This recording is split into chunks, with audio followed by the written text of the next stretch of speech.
Hello and welcome to the Cinema Savvy Movie Podcast. My name is Tayton Yawa. I'm joined today with Tom Woods and possibly George Aldridge, and Hello. not Chris. Not Chris once again, because Chris has gone off to go see Finding Dory for a later review, and we are going to do what we do once every month, and we are going to watch a film all the way through from the very start at the timestamp zero, all the way through to the end. We're just going to do like a like discussion type thing. And I'm really excited for it. You excited for it? I am. I actually really quite enjoy Oblivion itself. It's actually kind of surprised me when I first watched it because I didn't quite know what to expect. But I'm quite glad I've seen it because it is actually, I mean, it's not perhaps the best film in terms of its story, but I actually... I quite enjoy its visuals and its tone and, you know, just how it looks and the sound as well. It's just absolutely amazing. So obviously this week was my pick, and I went with Oblivion purely because the soundtrack is one of my favorite film soundtracks of all time. I quite enjoy the film. It's one of those films where I can happily just stick it on and watch at any point, like whenever. It's just one of those films where I can just kind of stick it on. I can do whatever I want. I could watch it really deeply, or I could just kind of listen into what's going on. It's really easy to get into. It's a 2013 sci-fi film with Tom Cruise. It's got a really good cast, really good sound, really good visuals. As far as the votes went, on the Timestamp Zero vote, we had 31 votes in total, I believe. Oh, 33, sorry. Children and Men got 5 votes. 500 Days of Summer, which I know Chris wanted to see, got 8 votes. Cloud Atlas 6 votes. Oblivion 12 votes, and Grand Budapest Hotel 2 votes. So it was a pretty clear winner in the end. So I guess we're going to go into it now. We're going to click play in just a second, just waiting on Tom to get his started. Yes, it's being very temperamental as live things go. It isn't wanting to play ball. Well, that is fair enough. We'll just have that little bit extra time just to set it up. And I don't really remember it being that heavily advertised when it came out, because I remember seeing it, I don't know, like on DVD, like almost a year after it came out, and I thought, okay, it's not bad, because I didn't actually see it in cinema. Did you go see it in cinema? I did. I was sort of very bored one evening at university, and I decided, I might as well go to cinema, and didn't really know anything about it, or just that it had Tom Cruise and Morgan Freeman, and yeah, I didn't really know what to expect, but I found myself enjoying it. I suppose it's the fact that I didn't have any preconception of whether it was going to be bad or not. So I just enjoyed it for the fact that, you know, it without any preconceptions, which I think is probably the best way to go and watch films. But the fact that we're so inundated with trailers and stuff, it kind of, your preconceptions are just kind of get blown out of proportion. I feel like one of the worst situations for that was also one of the things that was also up for one of the votes, which was Cloud Atlas, where the Cloud Atlas trailer is by far my favorite trailer of all time. And yet the actual film maybe doesn't live up to it as much. I enjoyed the film, but I know a lot of people just thought it was confusing. Yeah. Oh man, the film's great. I mean, it's one of that's. I don't. Was that put? Oh, that was put to a vote. Yeah, that's what we're talking about. Yeah. Yeah. It's yeah. That's one of the same things where, you know, your preconception of it is kind of if you go in expecting all this massive weight, which is what the trailer showed, and all this drama and stuff, then you in part you're going to be disappointed. But anyway, I have finally got it working. Awesome. Okay, so if everyone watching this at any point in time, if you want to set your timestamp to 0 on the DVD, we are about to press play, going on 1. So let's go 3, 2, 1. Excellent. Yeah, I really, really like this universal intro, and how the Tesseract. Yeah, the makeshift Tesseract. Yeah. See, from this you'd think, oh, very kind of dark opening, but I mean, Oh, the set, we're coming to it in a minute, but the sets in the first are just unbelievably gorgeous to look at. Mm. The one thing that always gets me in this film is when the music kicks in, like when it really kicks in.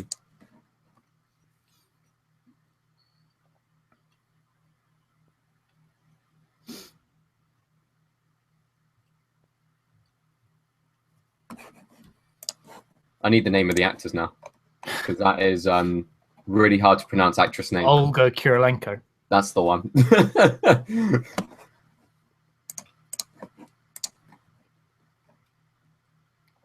I've come prepared for watching films with some beverages. Do you know, I've got a drink and I've got some gum, and that should take me all the way through. Take you through a 2-hour movie. Oh, hell yeah. Yeah, I mean, just this. I love the cinematography in it as well. Who was the cinematographer for this? Oh Christ! You're asking me a question I don't know the answer to. Wait a sec. I'm bringing it up on Wikipedia.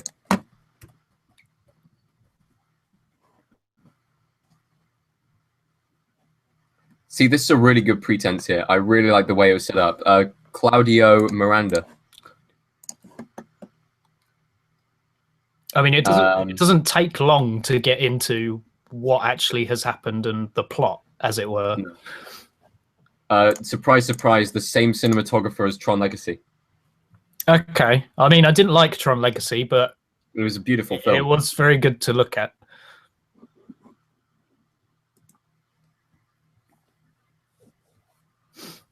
Oh, ominous Pentagon.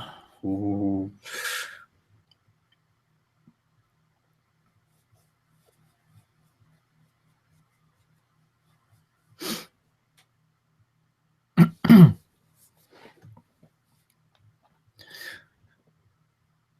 The Tet, that's it.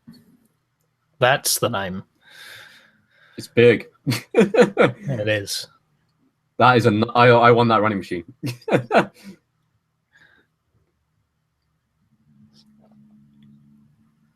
And that's when forced perspective, because Tom Cruise is actually 4 foot tall. You can't say that. He's probably listening. He's wearing stilettos. We all know it. Yeah.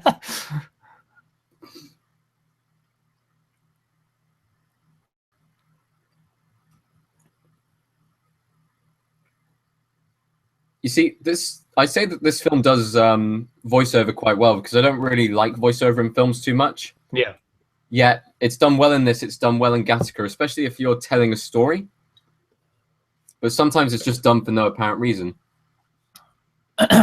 That's something I didn't get. I mean, you know, the aliens in it. Yeah. I mean, if you're watching this and you haven't seen the film, why are you watching it with our commentary over it? I'm just going to babble on about stuff. But I'll get to it later, but I didn't really understand the aliens in it. No, neither did I. In fact, to be honest, I watched this film twice before I fully understood it, which is a bit... But, oh my god, look at that! Oh, the visuals! Ah. And the spaceship that he goes in is so cool. I think it's one of my favorite spaceship designs that they've done in sci-fi films of recent times. Just because it's fully maneuverable.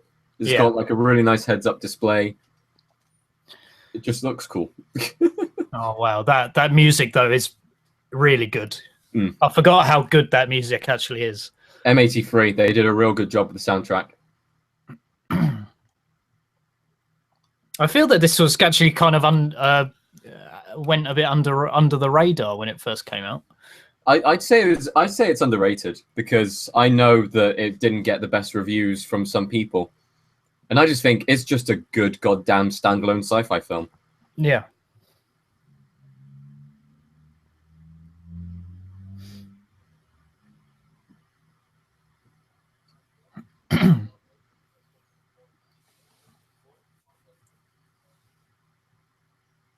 It's just this takeoff. Oh.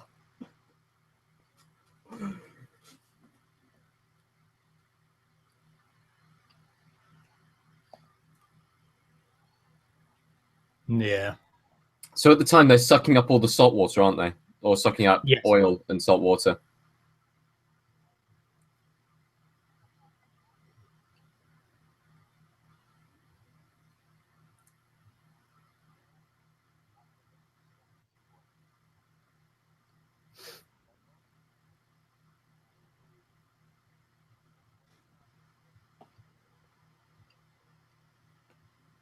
The ominous drones. Mm.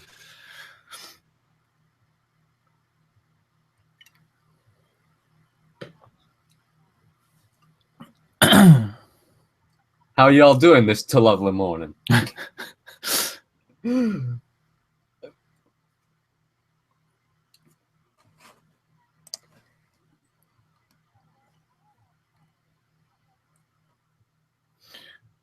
know how they like don't get a bit suspicious of like her. She's like really happy for some reason. Their planet's being destroyed, and she's like, She's hey. happy because she isn't on the planet anymore, I guess. I mean, I was thinking she's getting paid a lot of money to do this job, relay things through. She's probably pretty happy.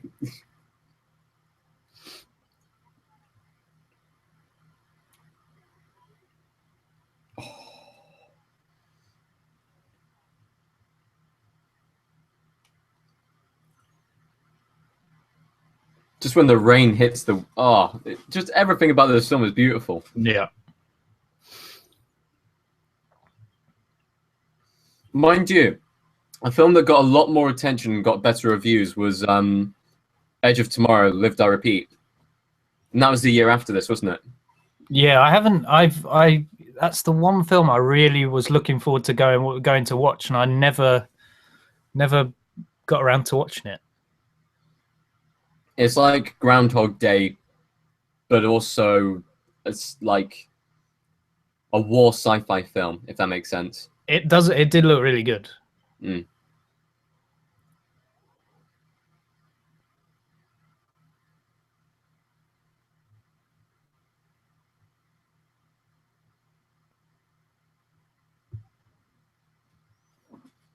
That could have ended the film really short.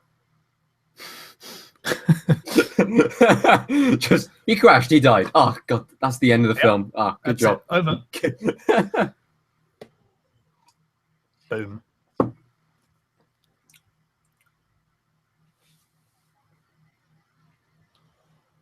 You know, this film has also a couple of really good speeches. I know that one of them is coming up now about was it One of the Last Days on Earth? Oh yeah, the baseball stadium. Yeah. Yeah. Or the football stadium, I think. Yeah, the football stadium. The American football stadium. Yes, the American football stadium. It's not called football. It like football. Football. Just lost half our audience, like, insulting their national sport. I have been to see some American football, and it's weird. I watch all sports, so I understand American football. I don't know what's going on. But yeah, you're right. The speech in this is really good, and it does give you a sense of what the world was like before this happened. I mean, it doesn't really give you a times period, though. It doesn't tell you what. And that's something good about this film. It doesn't actually tell you the time period. Yeah. Just like the music isn't dated. A lot of things about this film can't be dated, which is quite good. Oh, there you go, 2017 champions. Well, it's dated. Yeah.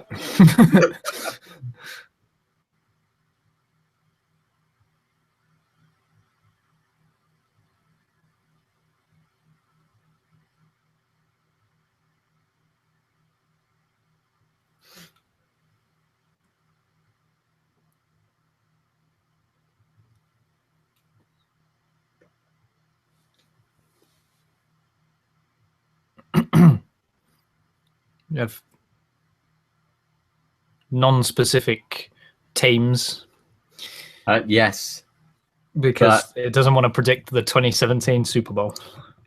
No one would want to predict the 2017 Super Bowl. Although I will find out where it is because I think it might be in New York. No, it's in Texas.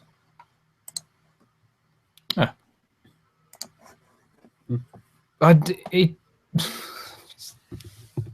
so dumb that he fixes the thing with him. It's like a few seconds ago, but he fixes the thing with a piece of gum. Yeah. How would that work? Does gum like conduct electricity? Dude, did you not know that gum is magical? It can fix anything.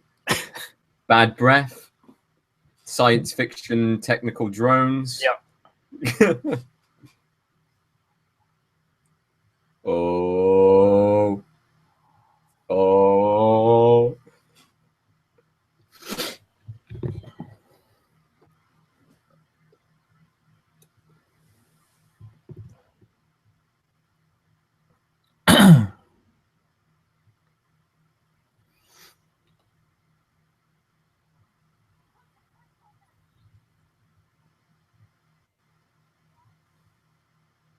Dumb dog.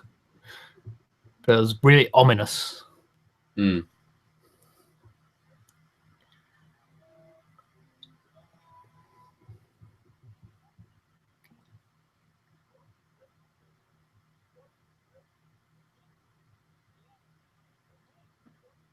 Okay, I'm off. Laters.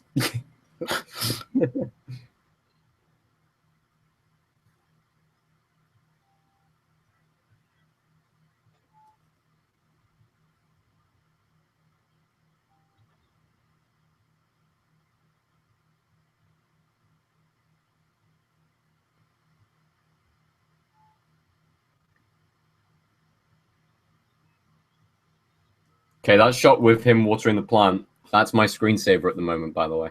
Oh, is it? Yeah. Ah. A lot of shots from this film, because my screensavers are just shots from different, like, beautiful shots from different cinema things. Today it's Oblivion, because I knew that we'd be watching Oblivion. Yeah. Tomorrow I think is Blade Runner, so just keep them going around in circles with different films.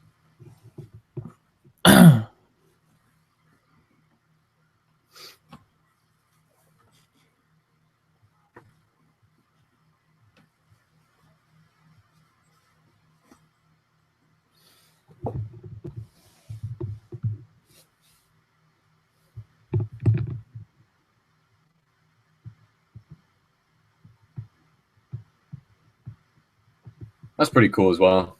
Just the way he sets up a bike. Yes. Sticks on his flashy goggles.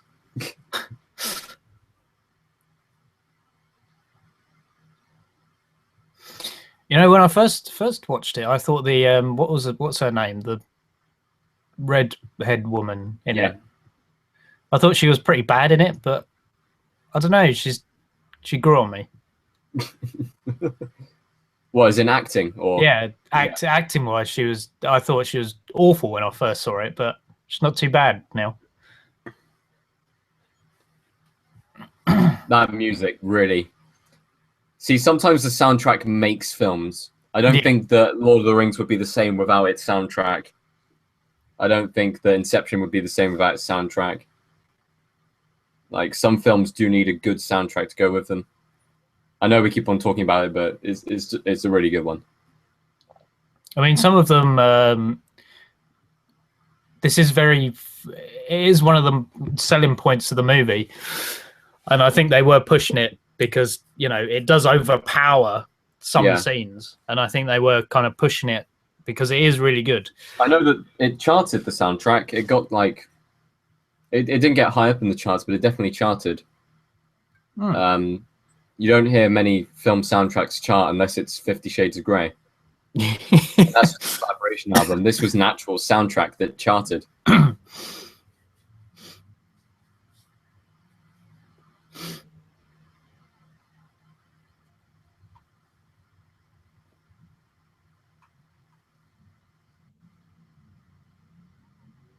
That's what they're called, scabs. Bunch of scabby lads. Scabby lads. Up for a jolly up down the pub. That would change the film. He just goes down that hole. He's just like, You all right, lads? Hey! Bunch of scabby lads. There's one of them with the weird binoculars.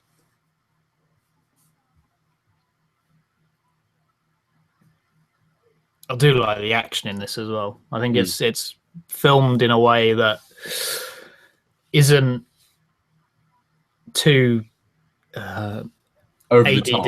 Yeah. Yeah.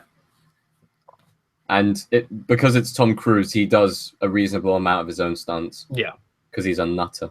I mean, the guy is just the stuff he does in Mission Impossible is just ridiculous. I think he's kind of one of those actors like I've heard someone refer to him as a physical actor. That during the 80s and 90s, he was an actor, but now he's kind of up in his game to being more physical.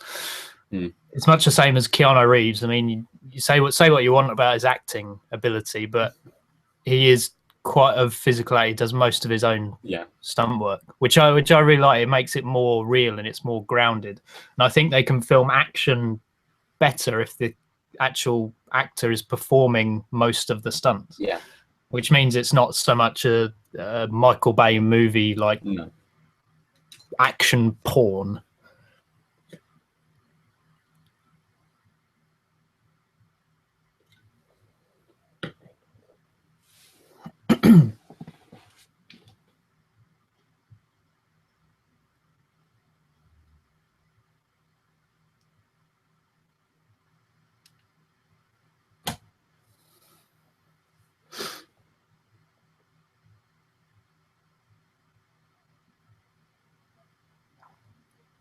He's like, yep, that's bad.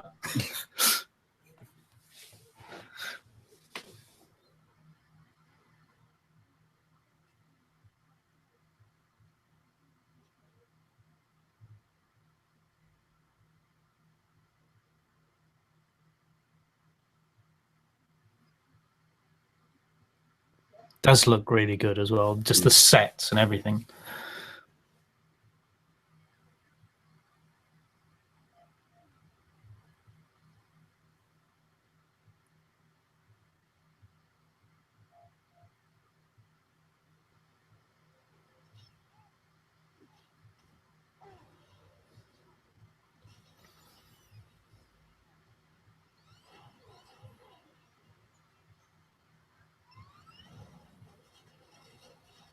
Nope.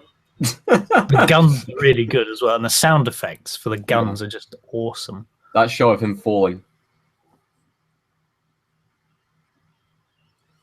And there goes his gun. Okay, I don't. This is kind of what I don't understand. Is I don't. Well, actually, I won't say until it comes up. Otherwise, that would just be ruining the whole thing. Yeah. What don't you understand about this scene then? Well, it's not so much. It's what you find out later on about the aliens. Yeah. And it makes me question why they run around on all fours. Yeah.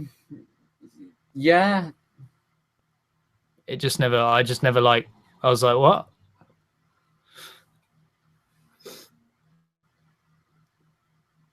And then the maybe they evolved to. They're gonna pull a Tim Burton Planet of the Apes version on us. Yeah.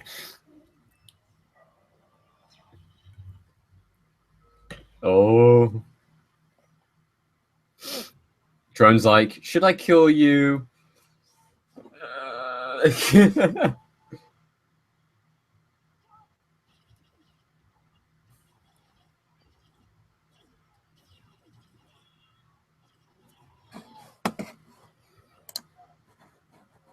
Oh yeah, we never actually. Wait a sec.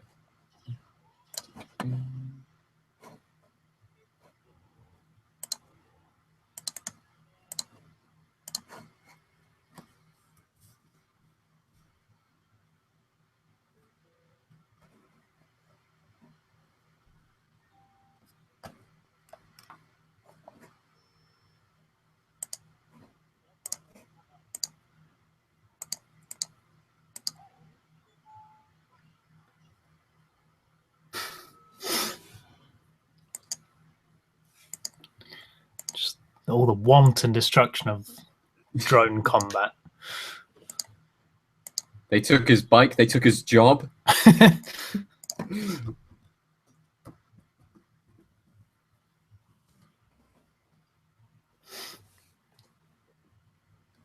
Joe, he's just gonna go have a shower, you know. Just get over it. Yeah. Remember random things about New York.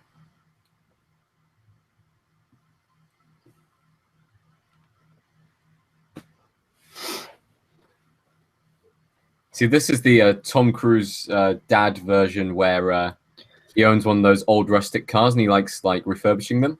So he's just kind of taking that drone. That drone's not been like there for ages. He's just kind of It's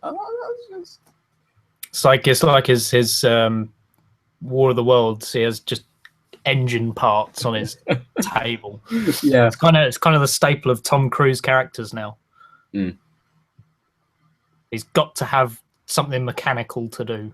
Mm.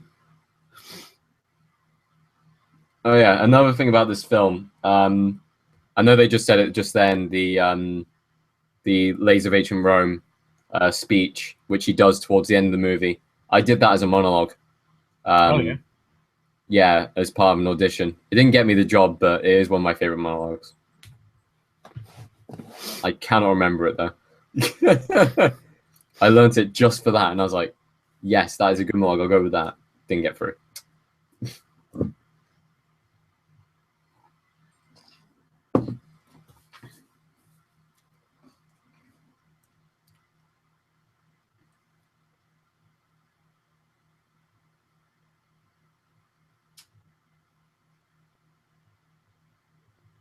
Oh. Ooh. Denied. His face afterwards is just like, I can't believe you just did that.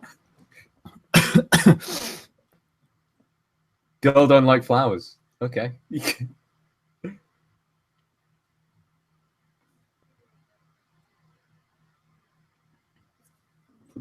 suppose she doesn't want to contaminate anything. But... Then again, she hasn't left the house in how many years? Talk about gender representation. Oh, look, a nice candlelit, really edgy dinner. Her smile is, I'm not going to lie, but she is really creepy in just that scene. It's time to go.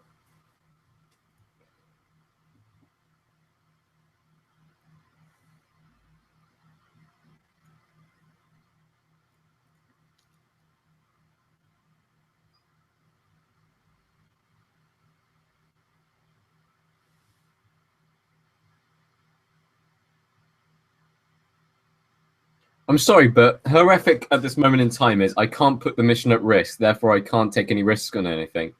And yet she's willing to sleep with him. Yeah. What's the...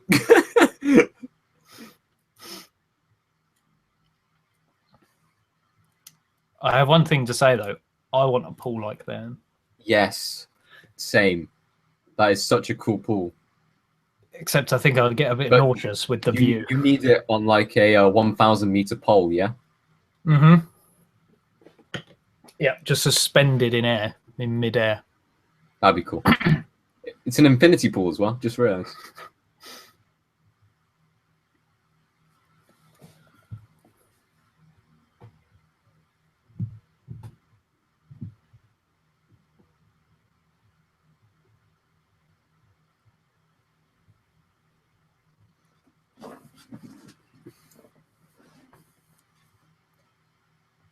See, that pool must exist somewhere because they wouldn't been able to CGI the entire pool, would they? No. No. That means that somewhere a pool like that exists. I'm sure it's. I mean, it is most of the sets in this are physical, aren't they? Yeah. I do believe. See, this is really cruel of her to pull him in, because that water is probably really cold. It's been 20,000 meters. Like, I'm sorry, but the music at this point, just yeah, gee, that does have to be absolutely freezing. you just see him freezing up. I'll never let go, Jack. Because he's probably higher than a mountain. Yeah. So he's what do they do about altitude sickness? Suppository. Why don't we see them take it?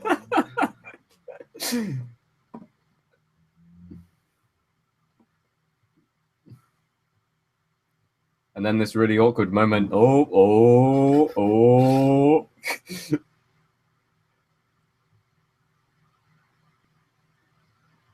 That's not the actress you're meant to be kissing right now.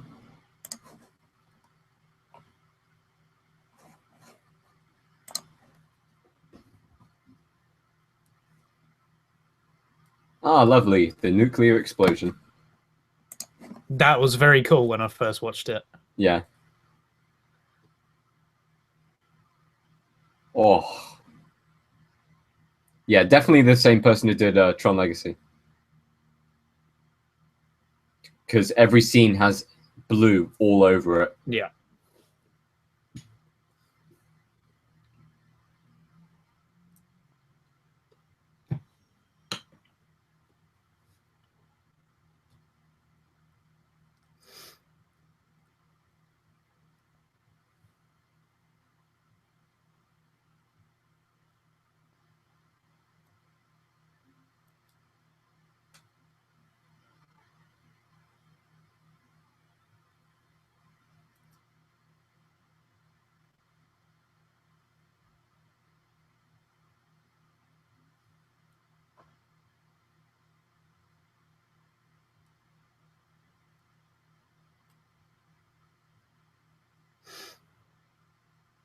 She's like, oh, that ain't good.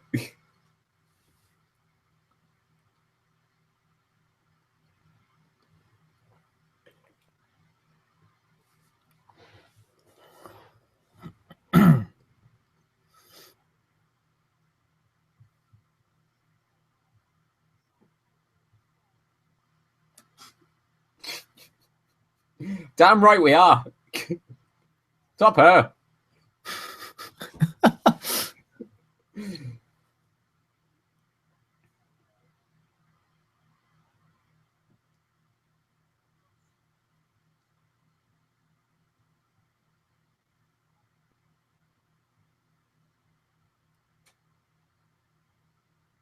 Ah, the Empire State.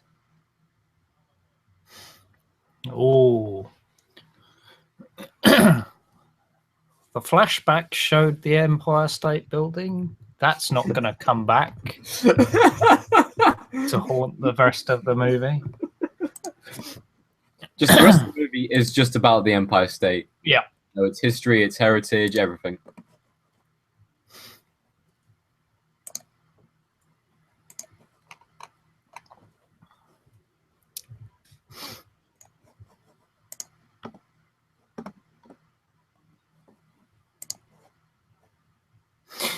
Okay.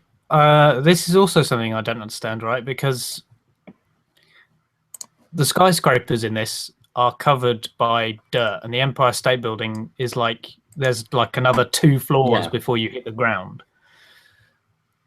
But like when you take off in a plane, you can get to.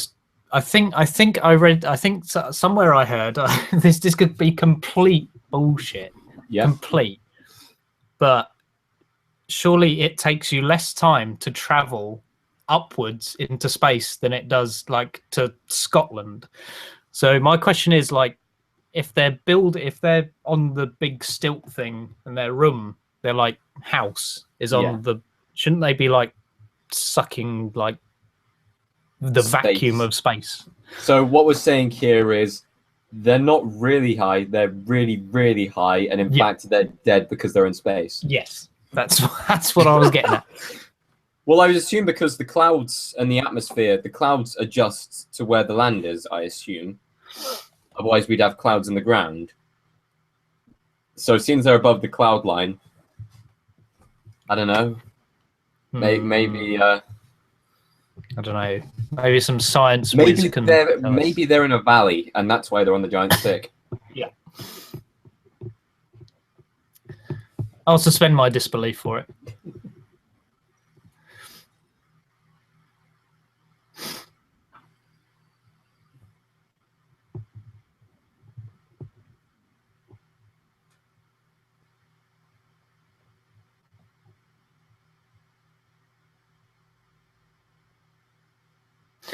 What time are you on?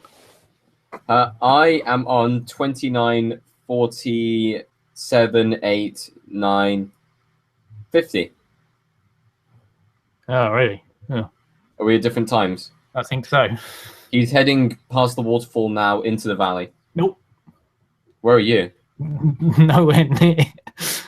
I'm Are like you far still ahead or at, far behind? I'm still at the Empire State Building. How can I'm you still be at the Empire State Building? don't know. I'm half hour in. I'm still at the Empire State. Did you have more logos at the start? No. Okay. I just had the Universal, and then it was like the two white, like Fair enough. in association with, but it's fine. Okay, he is landing at the green place now. Okay. Yeah, I got it. And what a beautiful place that is. It is very nice. Filled I mean, with ye olde technologies like radios and vinyl. okay, right. This is something I've right. If they're sucking up all the water, they're sucking up all the salt water. Yeah. But water comes from, it's. I don't quite exactly know how it's made, but It's just there. it's from ground. It like comes out. It starts from a particular point and then trickles down into streams and rivers. Yeah. So they're not going to be left with dirt, are they? Because you can't get rid of water, or can you? No. I don't know. Well, it depends. They are sucking up the water and probably letting it evaporate into the atmosphere, which means they would rain a lot. Sorry, they're not doing jack shit. Unless I don't know what they're doing. All I know is that Tom Cruise is not that good at basketball. No. Whilst wearing a baseball cap and talking about Football. American football. They're just trying to appeal to every American sport here. I bet there's an ice hockey scene coming up. The lake freezes over and he plays ice hockey on it. Actually, that's Canadian sport, isn't it? It's also American. It's very popular in America. Yeah.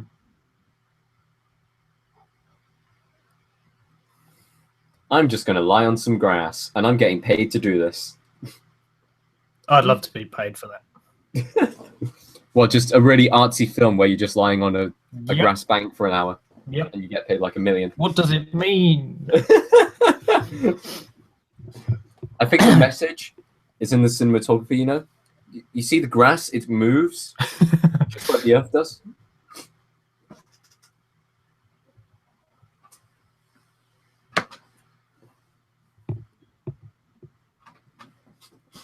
Oh, he's got Vietnam flashbacks. Damn. Shouldn't really joke about Nam. It's quite a horrible war. It was Unnecessary. Yeah. But I'm not military. But it made for some great films in cinema, like Apocalypse Yeah. Now. Yeah. Good Morning Vietnam. Full Yeah. Metal Jacket. Yeah. Watchmen. I mean, Good Morning Vietnam is only like the only memorable thing about it is Good Yeah, that's Morning Vietnam.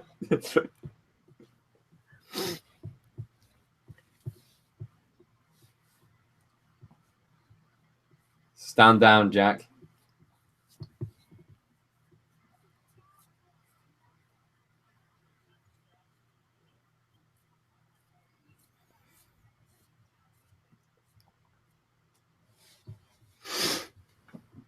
touchdown. I think I'm a little bit ahead, but I think you're gonna catch up pretty soon. Probably. Okay, he is just kind of circling the site right now. Yeah. And then he goes touchdown. Or touching down. Oh, I haven't had him touchdown yet. Pre-war.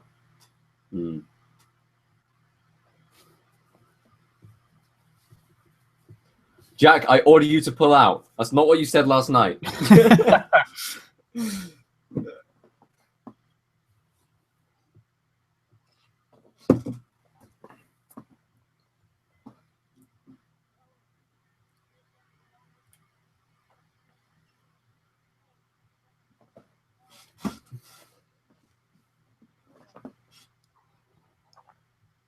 Ooh, that one's empty. Ooh, interesting.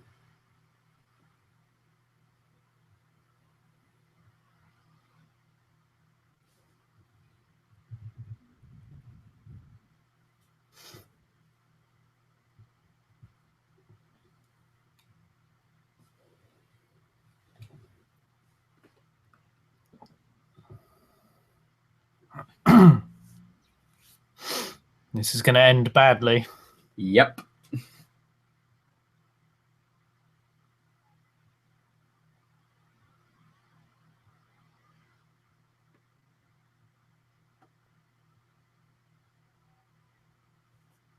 Oh. Hey, look, it's the person who he's been dreaming about. Oh, and she dead. Oh, and he dead. And then come the drones, just killing people, you know?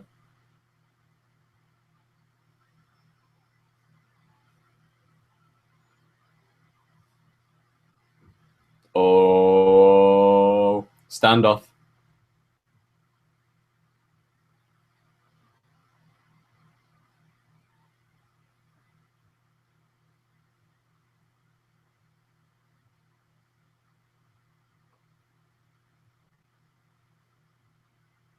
He doesn't know what to do. Robot does not know what to do.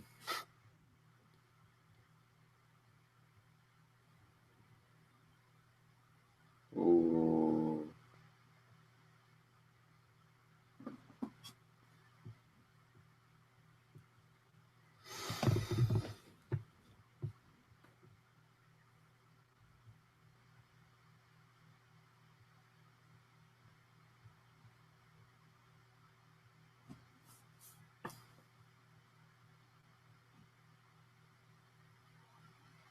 Okay, so the enemy is Predator, yes? Exactly. That would make the film so much like just that would make it incredible.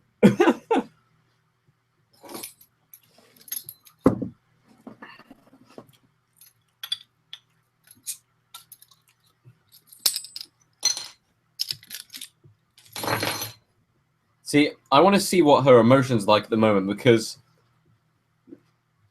she's obviously quite angry, but she's also concerned. Open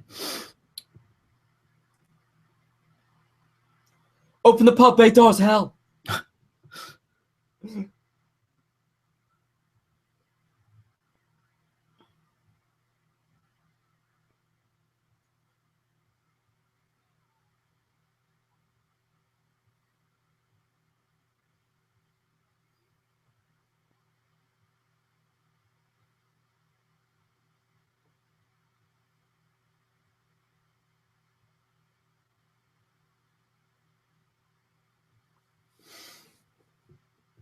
Oh shit.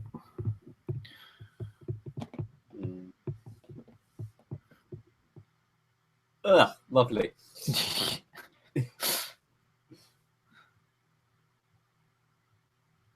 Breathing fluid. No, that's sick. Yeah. All over his nice, clean apartment. How do they like maintain the cleanliness of this place? I don't know. They have a lot of time in their hands. Also, if they're sucking up the water, how do they give water to the people in the technicians? Where does that water come from? Don't know. God, I'm picking apart the film. You do like this film, right? I do. I'm just like Ripping it to shreds. I do like it.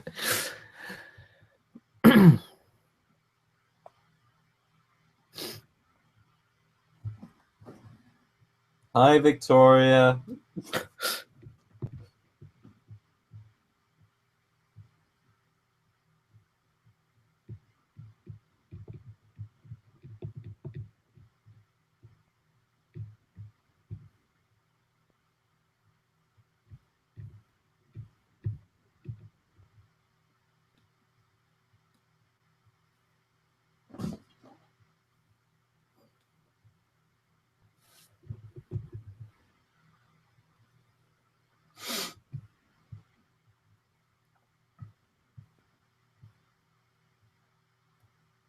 ominous thunder. Oh.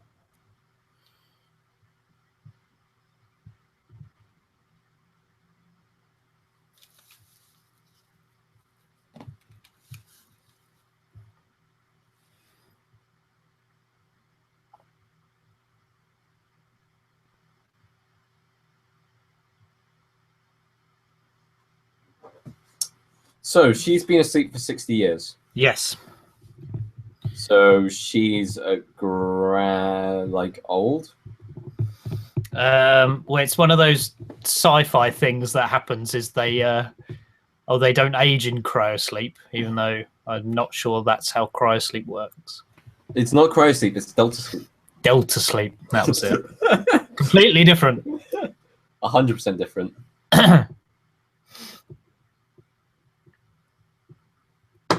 Oh. Hey, we got George! We're at, if you want to join us, are you watching, are you DVD or are you... Blu-ray. I don't think it's an extended edition. Mine isn't extended, it's fine. 2 hours, 5 minutes. That sounds about right. Right, let me stick the disc in, and I'll catch up to you guys in a few minutes. Hold on. Yeah, it's been pretty busy. I found everything from my childhood. I've been to about 30 films today. What? Well, because I've got them on Blu-ray and video, so I need them on DVD. Wait, that makes my right. Here's like her finding out the main exposition and like finding out about what we've learned from the film so far. And also the main exposition dump for the audience. Yes. Right, have you both seen this film before? Yes. Yeah. Do you guys like it? Yes. That's good as well. Have you all spoke about it briefly, or is it my turn to kind of dip in? We've kind of spoken about it for like the last 40 minutes. Yeah, but feel free Go to for it. jump in and... I mean, I used to hate Tom Cruise. And then, since Edge of Tomorrow, actually no, I saw this before Edge of Tomorrow, the past like 3-4 years, he's on a bit of a renaissance. And I really like him. But I really like the director of this film. Oh no, wait, that's loud. He has a degree in architecture, which is why you look at a lot of the environments from this and Oh, right, okay. That makes a lot of sense. He takes a lot of interest in all that, which is kind of a cool random fact. Right, what minute are you at? 42:55. It's at the scene where they're at the moment. It's just Vicar. Is it not Vicar? Whatever her name is, Vicky. Vicky Vale. That's the one. They're just talking. Tom Cruise is talking. 42:55. Right, I'm gonna get to the 44s, and then I'll probably be at the same time as you lot. What's the time? 43:28.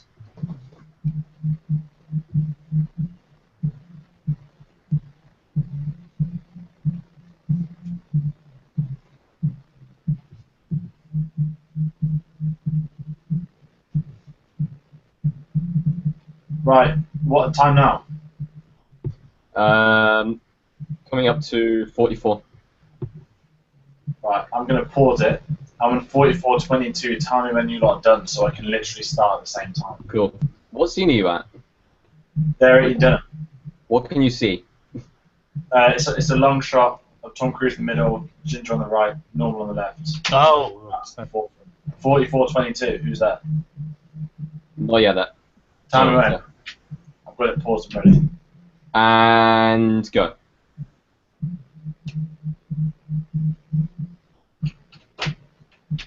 She's just like stopped, yeah. She got a spoon. Okay, so what have I missed? We've talked about the soundtrack, which we adore. We've talked about the visuals, which we adore. And we've also started to pick apart the fact that we don't understand why they're pulling up salt water. Because it's the villain thing to do. What? They're not the villains. What are you talking about?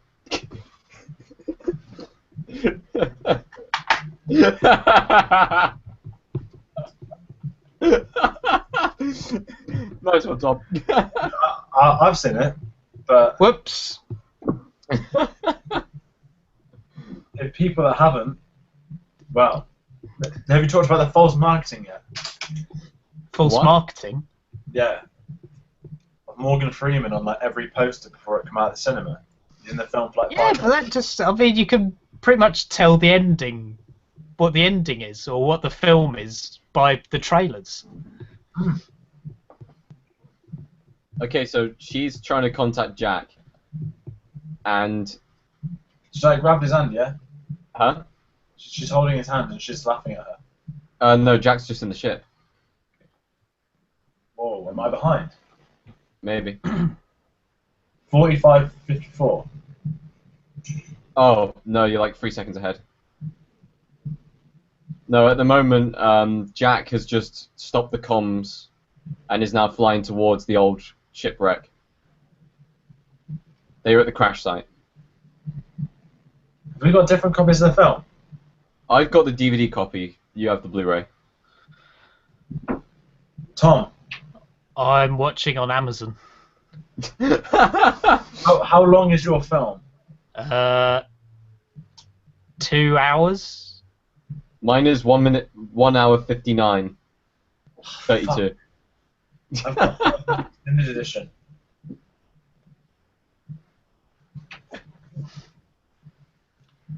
It's fine. They're just kind of talking about the shipwreck at the moment.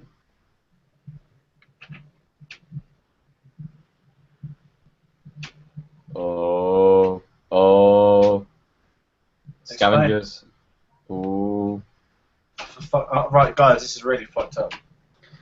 Yeah, so we are, if we just perhaps pause it for 2 seconds. I'm going to let mine keep running just so that people at home can... Okay.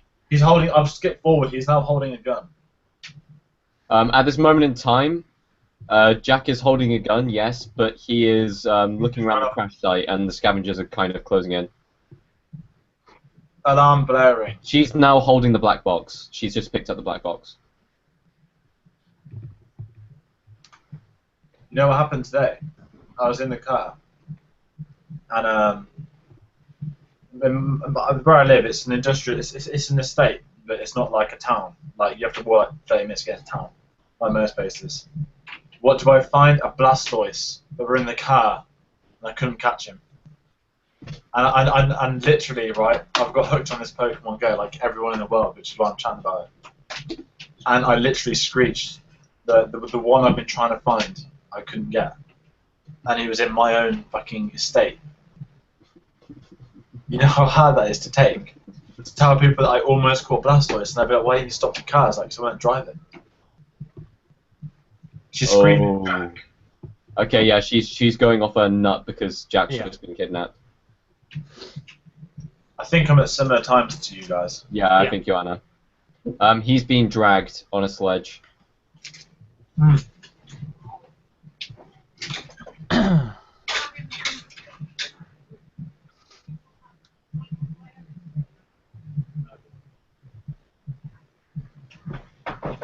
Breaking news. We have found the second drumstick to Guitar Hero.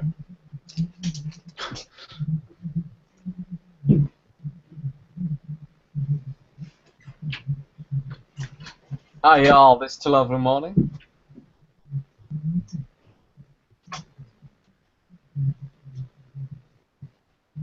He's on what looks like a horse. What? He's just been pulled into a base and his ship's landing. Yeah, I'm about 10 seconds ahead of you. Oh, that's not that bad. Let's skip forward a bit more.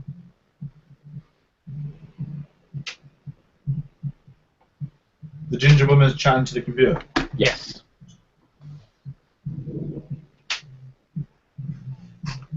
Actually, I only saw 20 minutes of F1 today as well. That's how like busy I've been. Okay, here we go. Morgan Freeman.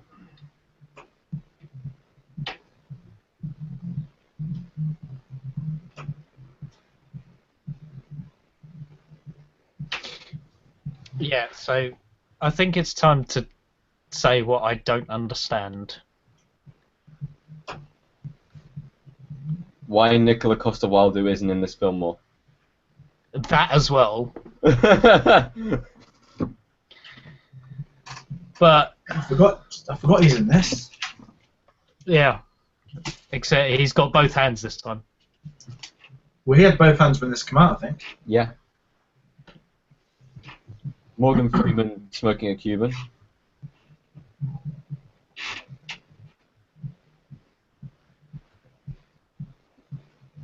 I do really like Tom Cruise now. I know he's absolutely mental and all that, but it looks Yeah, like what don't you understand then, Tom? What don't you understand? Okay, right. So, we establish in this scene that the well, it hasn't been said yet, but it is in this scene that the aliens aren't exactly what they seem. It's literally just been said online. Yes. So, why on earth do the scavs, the humans, run around on all fours? Maybe I have no idea, because I'm pretty sure they don't do it for the rest of the film. No, they don't. It's purely there so you can establish that they are different. Yeah, but it makes absolutely no sense why they'd run around on all fours if they're not aliens. We're not alien, Jack. We're humans. So the Matrix, the Matrix. The On Earth is Matrix. the Matrix. The Matrix up in there. It's Zion. Morgan Freeman is Morpheus. Do you know what I found today?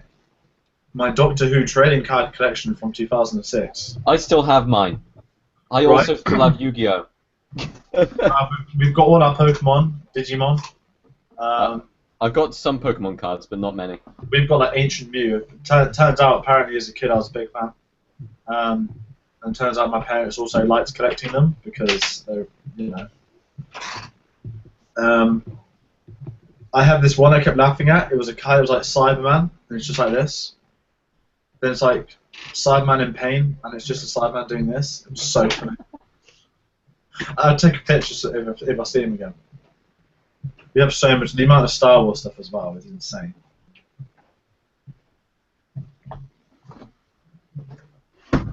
You see, I would say that this part of the film is where it starts to really kind of kick up. Because so far it's just been kind of setting up the story, setting up the characters, setting up The environment. who people are really kind of siding with and stuff like that. Yeah. I'd say that from this point onwards, it starts to... That is such a cold line. Are you still an effective team? That's brilliant. It's yeah. Who did the screenplay for this? It might have been him. This is based off a comic that he wrote, and why have I forgot his name? Screenplay by Carl Gajudek and Michael De Bruyne. No relation to Kevin De Bruyne. I forgot Chris isn't here. We can make sport references. Yes, we can. Oh, he did, okay. So one of the guys did the screenplay for Little Miss Sunshine, Toy Story, Brave, the good Hunger Games film, Inside Out, and Star Wars: Force Awakens. They're all good. I know. Oh, All the Hunger Games No, films are. as in like the second Hunger Games films, the better Hunger Games film. Yeah, but I like them all. see, the director is. Have you guys both seen Tron Legacy? Yes. Do you like Tron Legacy? No.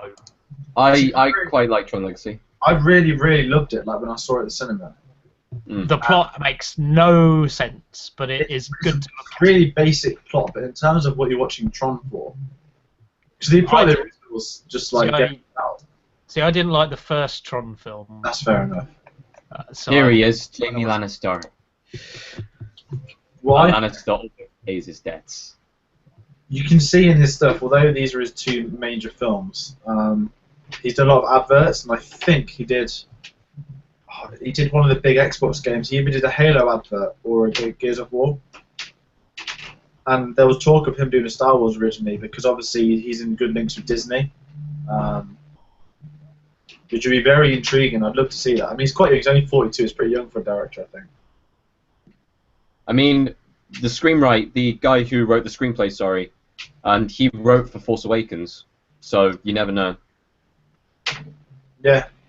Is this a Disney film, or is it... No, it isn't a Disney film. Is it Warner Bros? I think it's Warner Bros. Film. Oh, Universal? Yeah, it is Universal. Actually, Tom Cruise with Universal, isn't he? Michael De Bruyne. Here we go, drones in action, finally. We get to see what they can do.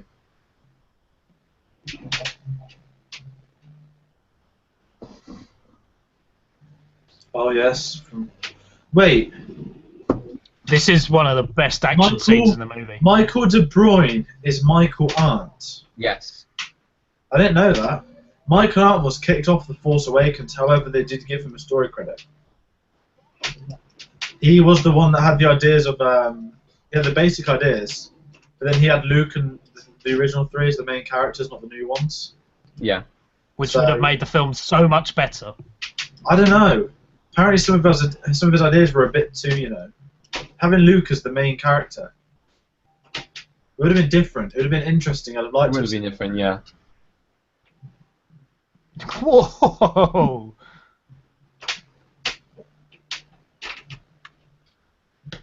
He won't stop.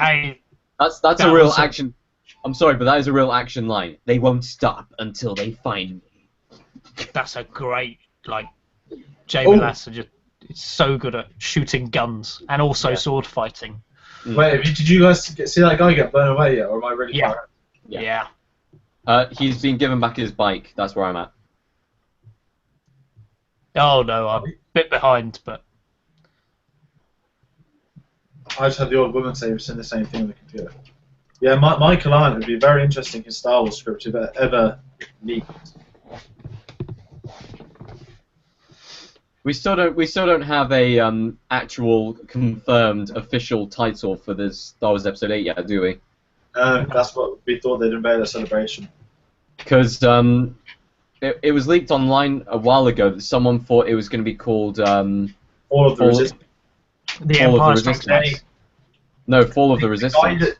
The guy that did it, he made a video and he printed off a Celebration 2016 poster saying it was basically he put on a poster that said Celebration. So after Celebration, the Disney guy Pablo Hurtado tweeted that video, you know, as lol or something like that, because obviously it was just another fake one.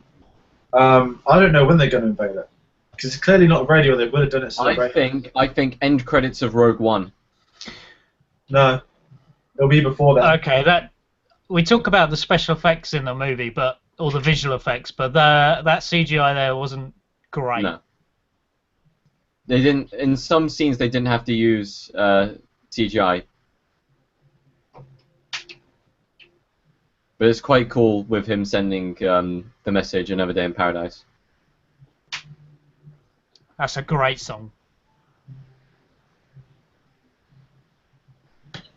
But here we go. Here's that one part of the story that we've all been waiting for. No fuel. We finally get to find out who the person was. Yay! The person who was in the shipwreck. Not shipwreck, space shipwreck.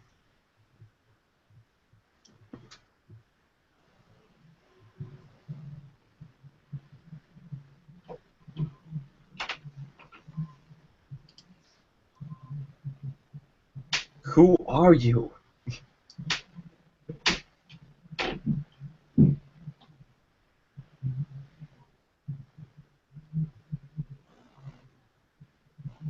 His next film is called Granite Mountain. It says upcoming action film. It's not good.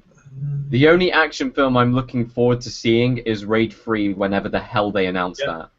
I've got to write a 1,000-word essay on a director that hasn't worked in Hollywood from the start of uni. So I just picked Gareth Evans to write about 2 Raid films.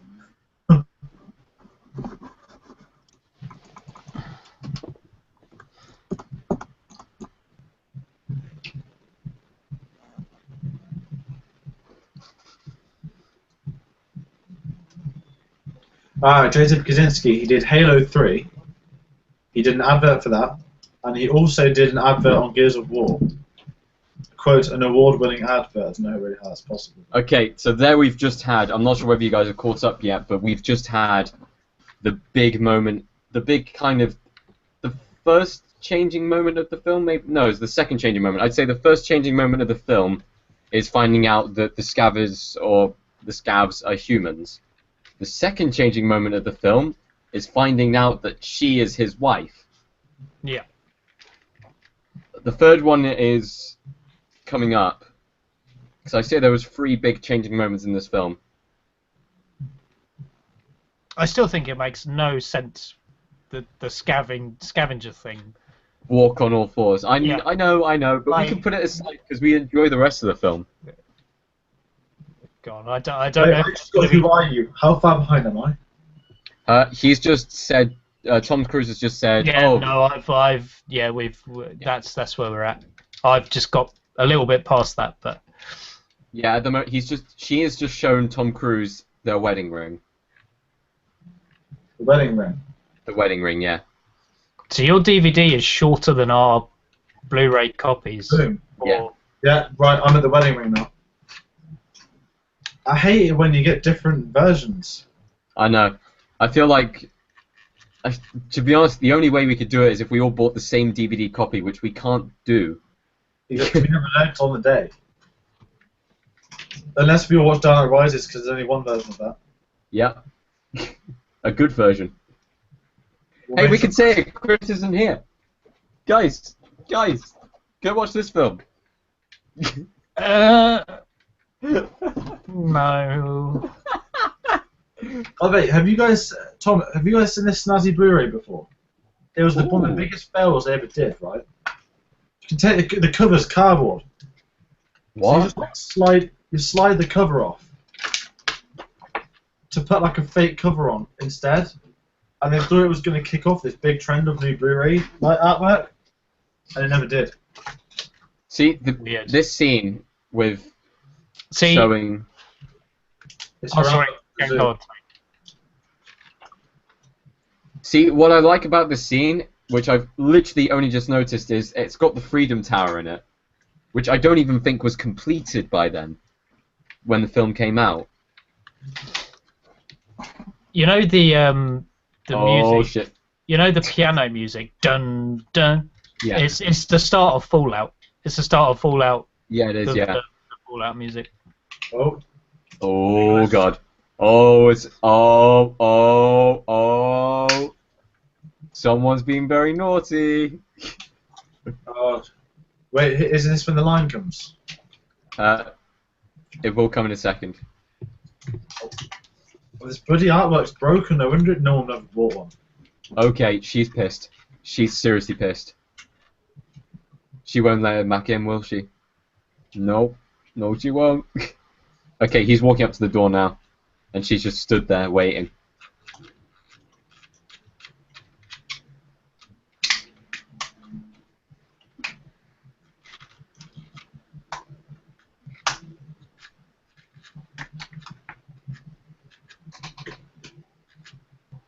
He said, "Hold the door."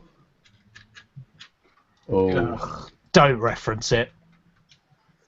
It gets every time I go in a lift, I can't think of anything but that anymore. Hold the door. That's so dumb. It's not dumb. It is. It's emotional. It's not. It was funny. You're like Chris. You're sick. I'm not sick. It just was. Oh God, she's gonna say the line. Oh God, she's gonna say the line.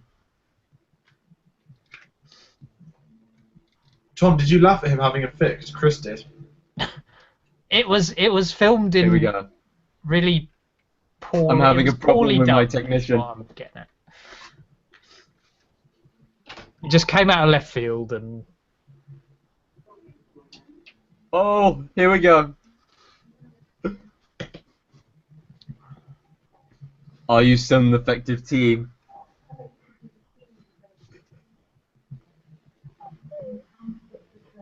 She doesn't know though what happens, does she?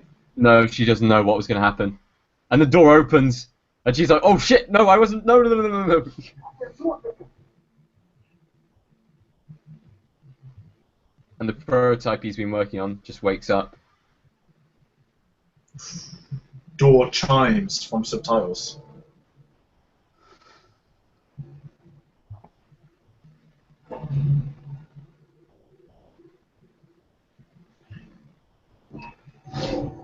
There's a place I know when I'm alone.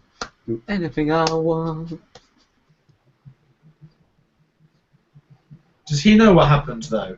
No, I think he knows that they're in danger, and I think that's why he's kind of trying to get her away. Oh, and now she's figured it out.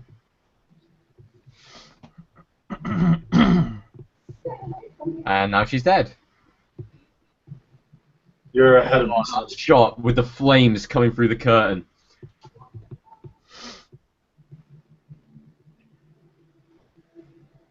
Yeah, now she's fucked. Is her ashes just like?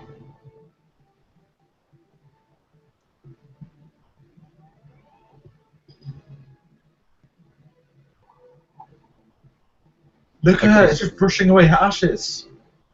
I know.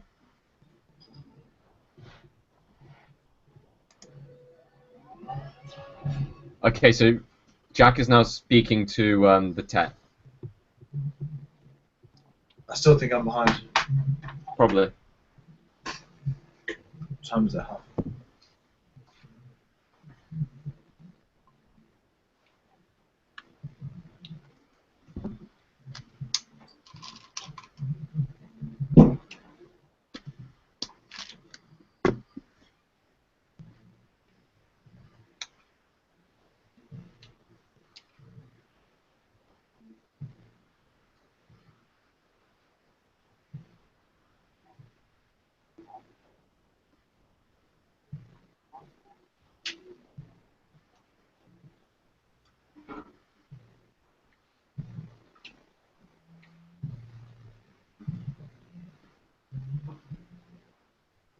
God, blimey. It does really kick up a gear as soon as it hits the sort of Hour hour mark. Yeah. Oh god, now they got the drones on them. Here we go, great chase scene. And it really does show how well, like, the spaceship has been designed. Because this scene just shows off everything that it can do. It shows off its maneuverability, its ability to kind of swivel in its own seats and stuff like that. It's just so well done.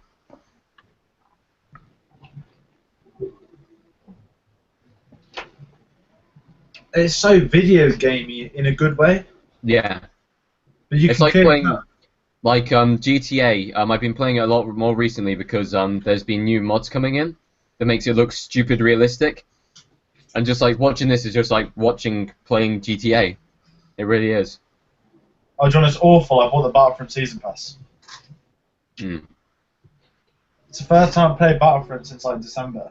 And in all their credit, the Bespin DLC is actually really good. But I got it for 30 quid, so it's £10 cheaper than everywhere else. But they've changed the ranks to 70. But I've turned really shit now because they've like nerfed all the weapons.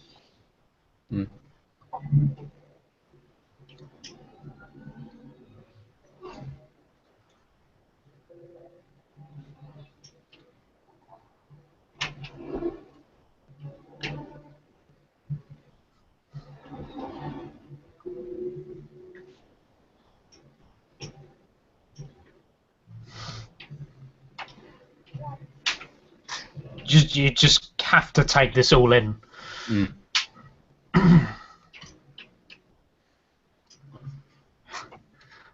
can't hear. I can't hear anything. The soundtrack's so loud.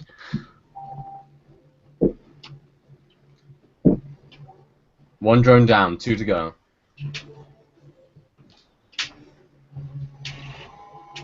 The obligatory Statue of Liberty has been destroyed.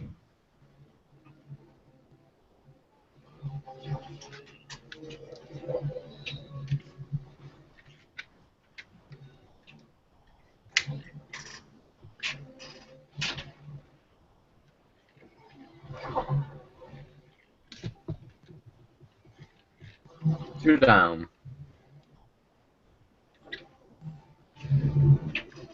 That's cool. Where the gun's reversed and he has like a what's it called? Like a boost. Like an image of where it is behind. Say, I hear they're doing some updates to Rocket League. Yeah, they are.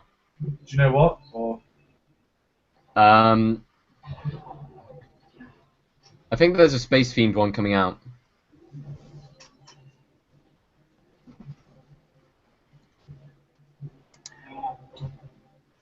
Here we go. And this is where it changes again, I'd say. are we anywhere near the truth about him? Or has that already happened? No, he has literally just entered into the radiation zone. No, is he crossed out of his area yet? What's that? He only goes out of his area Yeah, he's literally just gone out of his area. for the first time. Yeah.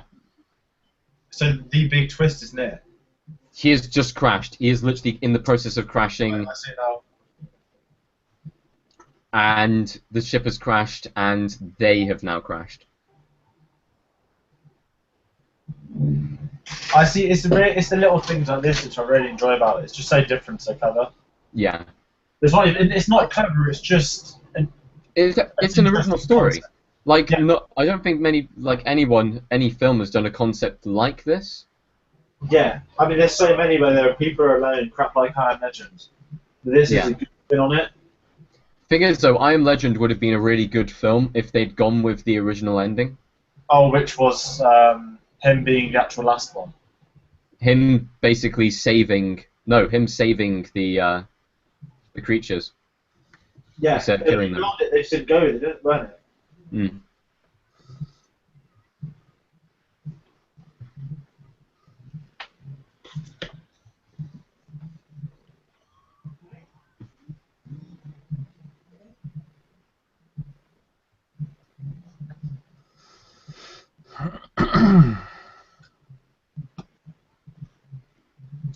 Okay, so it looks like a dragonfly, the ship, doesn't it?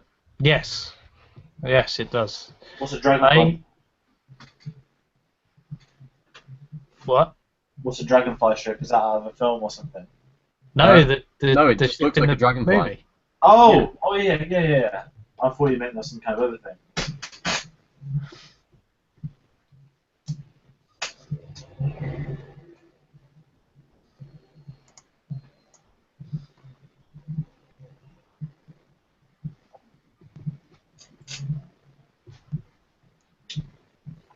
Okay, I've got him running towards the ship now.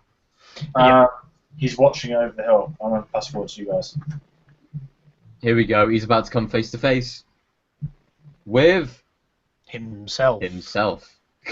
No, it isn't himself because the other person is wearing a bandana. Oh. I've just fast forwarded mine and it's now him against himself. Yeah, that's the shot. Did you just say him? Shall I drop you off then? One's wearing blue, one's wearing I don't know yellow. which Tom Cruise is which. One's wearing blue, one's wearing yellow. Blue is the one that we've been following throughout the entire film. 49. Oh, really? I Yellow. didn't know how to differentiate them. I thought Yellow that was is the one who we've just found, who's wearing a bandana and is not 49. It's like when you're playing Pokemon Go and you've got to fight a different coloured team of the same Pokemon. Seriously, like, have you guys played it yet? It's really Yeah. big. I can't play it because I have an iPhone 4 and that does not support the game. I bet you Update your phone, man. Jeez. You're like living in the Stone Age. I know. Oh yeah, there are 2 Jacks.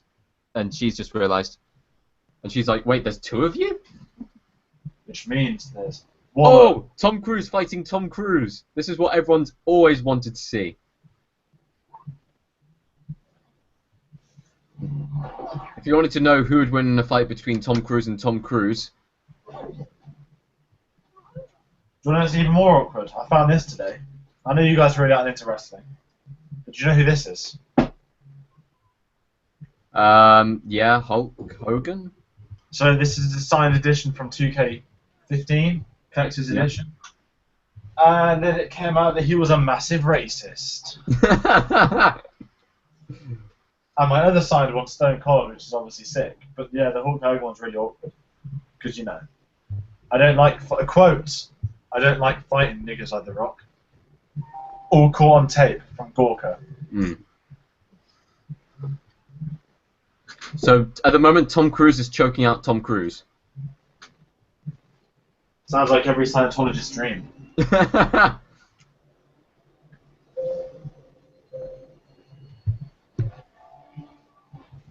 Oh no! She's bleeding. Oh, she did.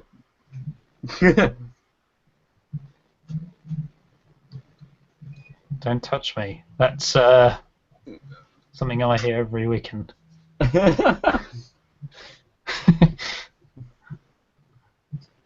Don't touch me. Only the other version of you can touch me. Yeah. Dramatically passes out. No. There's a small cave. There might be a giant boulder that we can roll in front of her. She has a Miranda Tate death.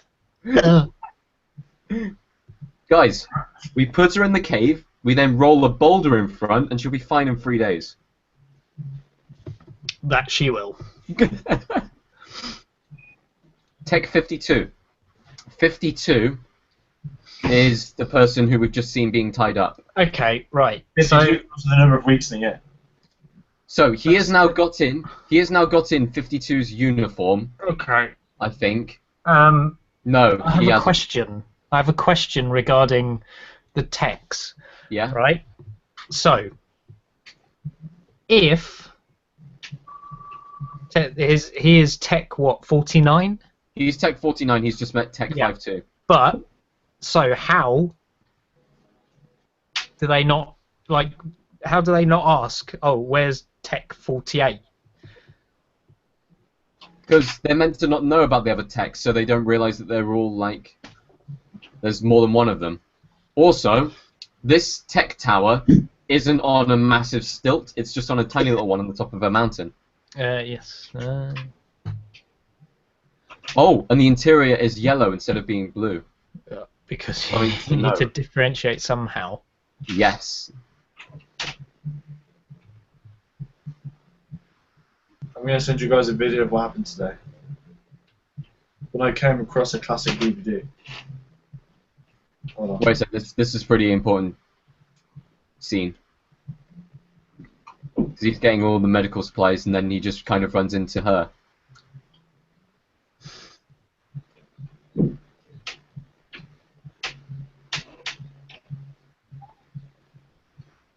False alarm, yet he's got cuts and is shit ass dirty. Don't think she cares. Yeah, how does she not know something's not wrong? Hey, as long as she gets some jack, she don't care. In a giant swimming pool. So what's the excuse for these lot? Are they still sucking up water, salt water here, or because it's in the middle of the desert? They're probably sucking up sand water. Sand water. Oh my. Yeah. Just so that Anakin doesn't get it in his eyes.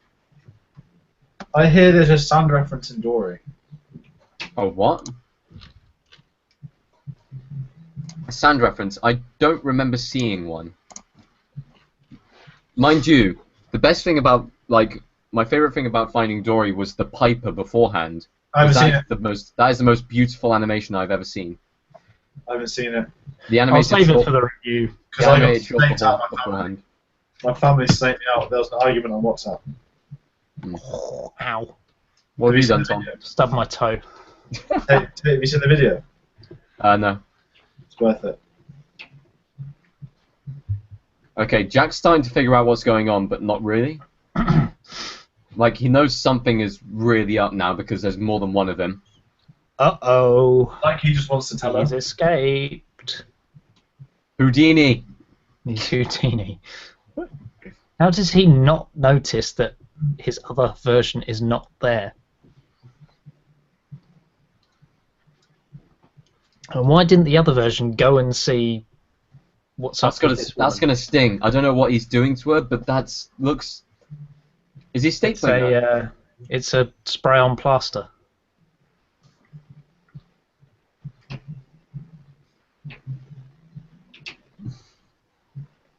Oh, and somehow the little bobblehead survived the crash, did it? The film makes no sense just on that. It's like in Skyfall when they blow up MI6. It's like, out of all the things that George has gone to go get his nodding dog head because I'm pretty sure that he has it. I guarantee you he is coming back with that dog. Oh, You mean this one? I bought this at Christmas. Actually, you know what? They changed it in Spectre. I don't know how it happened, but although MI5 blew up, the dog evolved. He support. Oh, right. I didn't realise that. He's a New York Yankees fan. You didn't realise that before, No. even though they're in New York. Yeah. Oh, no, wait, I've seen the dog for the new one. So it's got a Tyrion, it's got a sky going across the left-hand side of his face. That's the Spectre version. Hmm. It's because we have bulldogs, so, you know.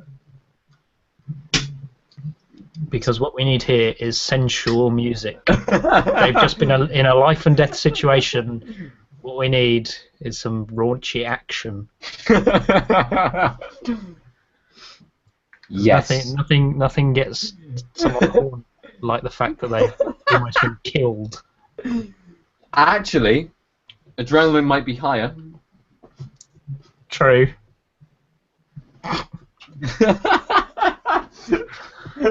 Crying out loud. Has Chris seen this film, by the way? No, he hasn't.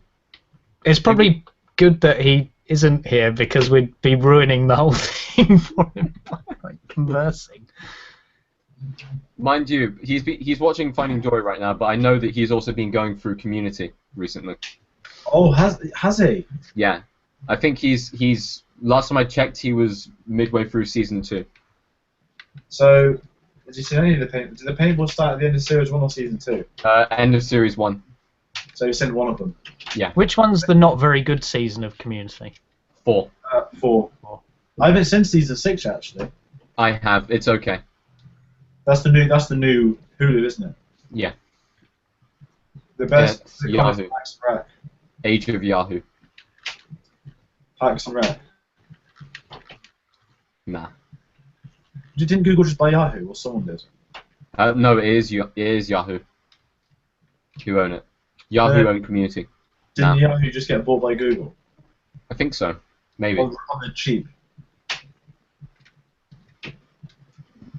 So this scene really is unnecessary because it's literally just them two reconnecting as a couple, and to be honest, like it's needed, but what they say in this scene isn't really useful at all. Dialogue. I don't understand this either, right? Because The best scene where they advance the plot further is where they're sat down looking at the painting. Right.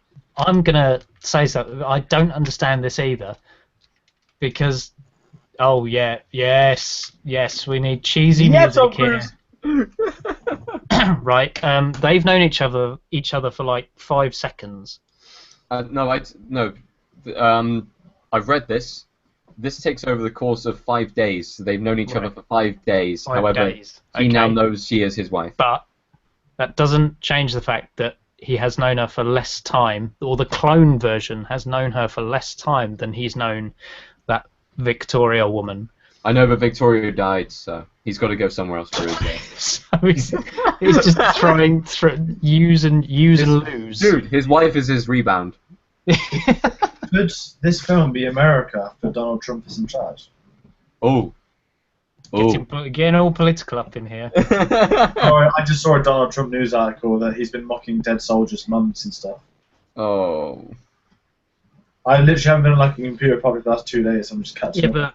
but I mean, you've got two really bad candidates for presidency in America.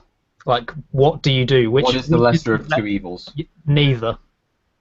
Clinton. Vote Bender 2016. Kill all Yeah. humans. Can't they just like let? Can't Trump's wife just get nominated? Okay, so they've now gone to the scabs because they have officially switched sides. Yep. Switching teams. Yep, and there's Nicola Costa-Waldau sneaking up like usual. Well, you got really far ahead. My film's extended that scene between the two of them.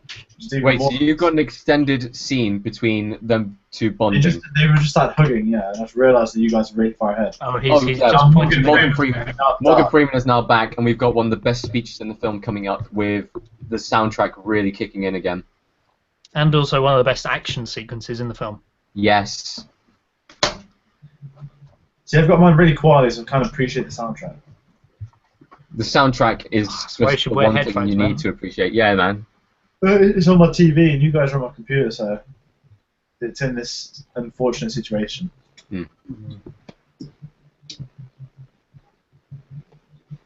Morgan Freeman is rocking those glasses, though, I have to say. He looks like, shit, what's his name? Thingy Bob out of, well, I forgot the film name as well. Jesus, that's not very good. Natural Born Killers. He looks like, yeah. Guys, computer's going rogue. The computer is going rogue. Here we go. They're sending out the drones. This speech here, and the music. Wait, mine's got drones coming out. Yeah, you're about 10 seconds behind us. But I literally just fast forwarded and I was suddenly equal with you guys.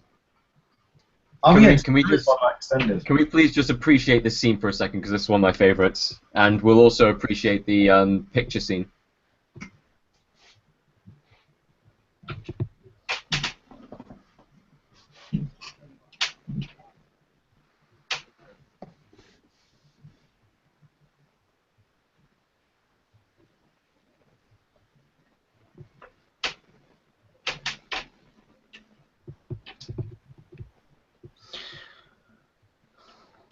Where do they get food from? I don't know.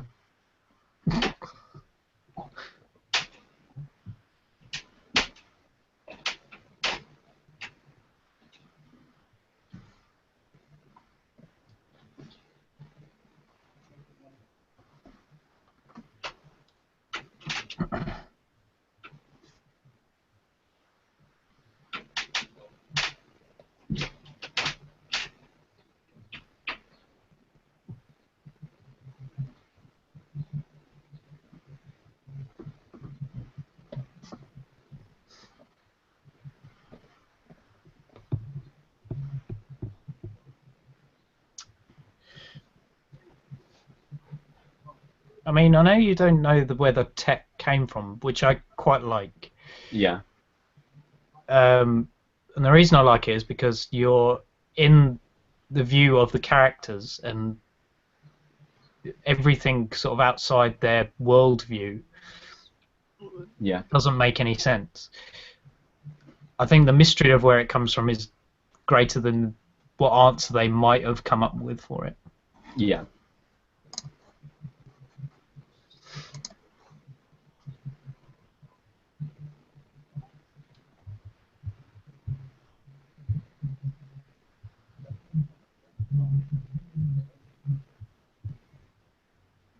Great speech, Morgan Freeman. Good job.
God damn.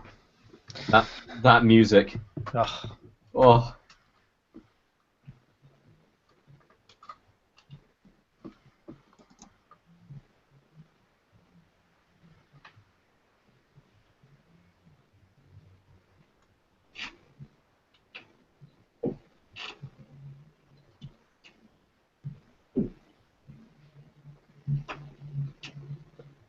Okay, this is the start of the action sequence, isn't it?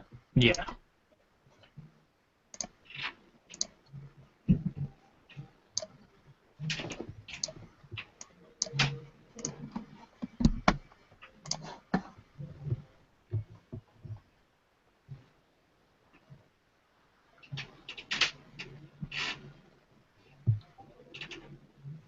Here we go.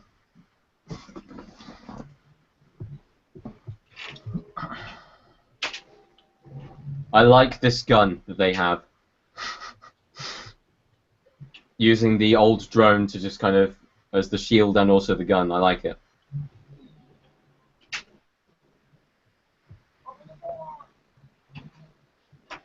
Doesn't even sound like Jamie Lannister. Doesn't even look like him. Hmm.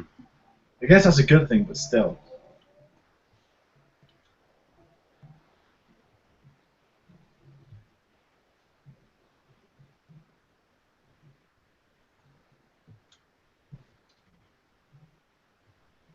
This really shows how ruthless the drones are.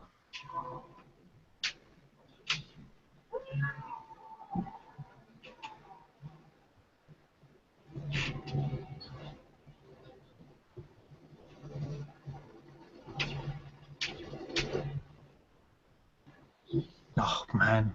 I swear I heard a lightsaber ignition sound. This scene is so good. Mm.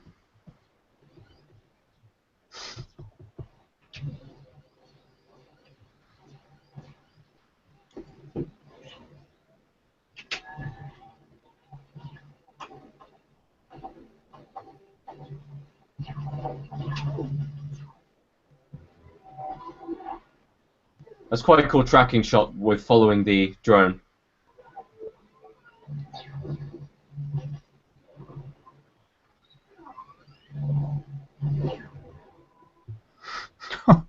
I mean,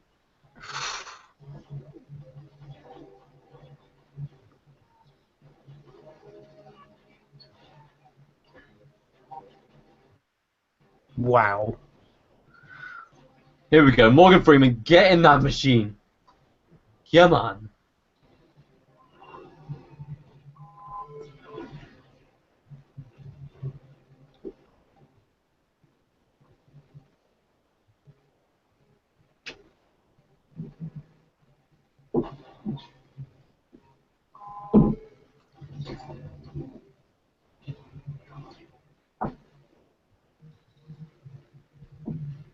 You gotta have a kid falling over to save, don't you?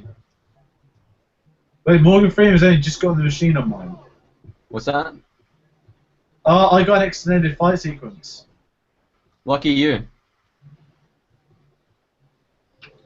We got Jack's wife just kind of laying it down and them getting kind of picked out.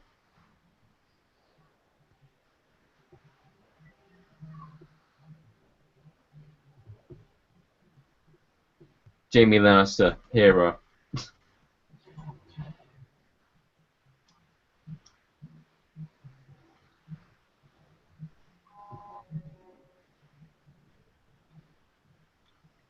Of course, it's got a toy with them first.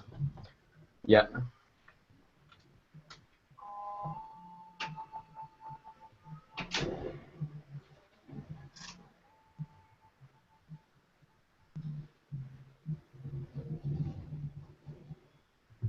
Oh, here's the explosion. Guys, I have to bounce soon. What's that? I have to bounce soon. Hmm. Got football training. That's why I'm wearing France top, because I'm a patriot. I've got 2 Germany tops and 3 Spain ones, a better than one Nova. And the new Arsenal kit, which should arrive tomorrow morning. Well, the away kit. The home kit's wild. Okay, so Tom, have you just finished the fight scene? He's running up a ball of fire. and he just got blown away by an air machine. You're about 20 seconds behind me, George. Tom, where are you at? Sorry, I couldn't hear you because the sound was so loud. Which part are you at? Oh, they've just finished the action scene. And they're looking inside the fuel cells. Oh no, it's Jamie Lannister putting his hand out, but it's all right. I'll go a few seconds ahead. We got Morgan Freeman leading on the floor. That's where I'm at. Okay. And then we've got my second favourite scene from the film coming up with the painting. Ah. It's a painting. Oh my god, Harry Potter Go, the rumours are flying. I saw this about the other day. Harry Potter Go. What? Right, not Harry. So you know Pokemon Go? Yeah. There's been a petition to do a Harry Potter version, like you capture magical creatures and do wand fights, shit like that. And apparently the developers done an interview with IGN where they said that the possibilities are endless. Harry Potter, you could have...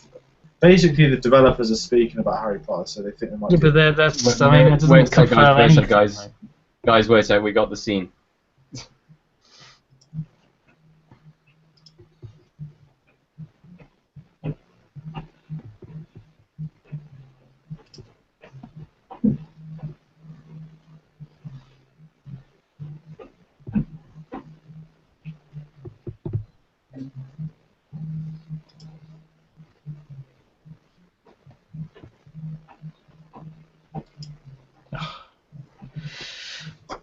I think, personally, for me, it kind of... The end... The journey towards the end is better than the end itself. I do like the send-off, though. I do like how... I don't... I'm okay with the ending, and I'm okay with the climax of the film, which isn't the ending, but this part is probably one of the best parts of the film. If not the best.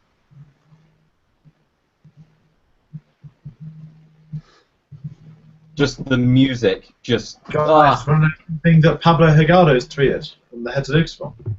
Someone tweeted him saying people don't want the Han Solo film because Harrison Ford is Han Solo. People want an Obi-Wan film because McGregor is Obi-Wan. Pablo Higaldo tweeted back saying in 1997 they wanted Kenneth Branagh, not Ewan McGregor. Interesting. Could you imagine Kenneth Branagh as Obi-Wan?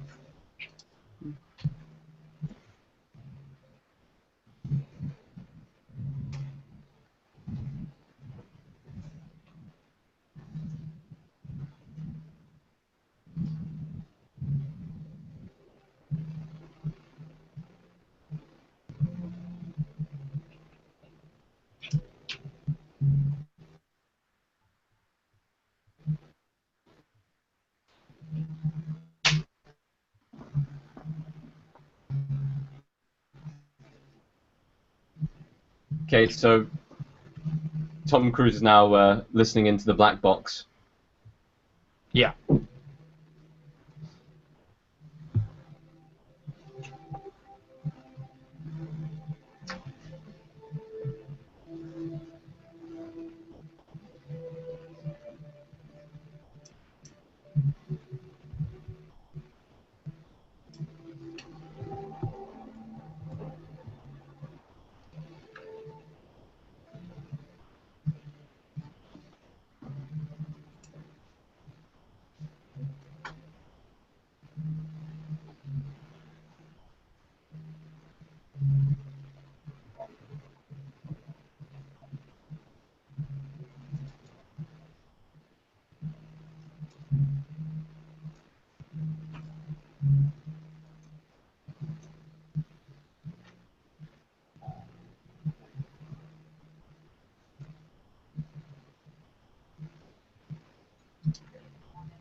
Right, I have to bounce people because my lift is here.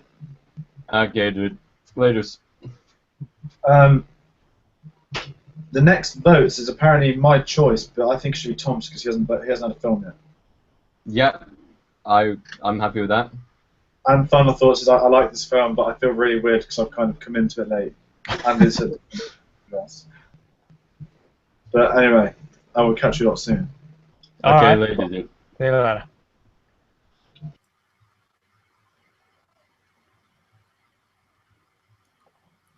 Here we go. So he's pulling up to the tech now. Yes. So this really is the climax of the film. Yeah.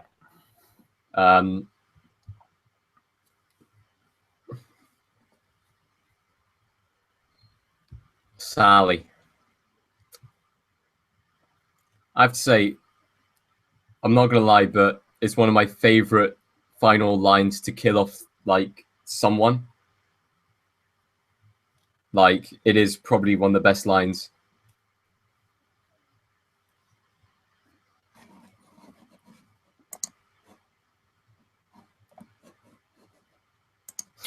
How do right? Here's another thing. Yeah. How does he know the spaceship or the thing he's in that flies around on Earth? How does he know that can fly in space? Has he tested it before, or? Well, I guess he understands that, like, I don't know, they've got to go home at some point, so therefore he would assume that it could fly in space to get back to the tap. Yeah.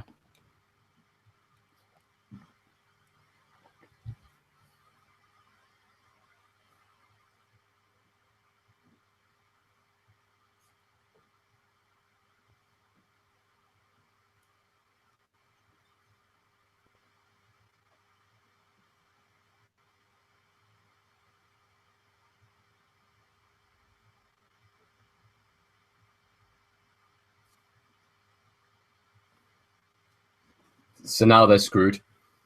An effective team. Yeah, they certainly are.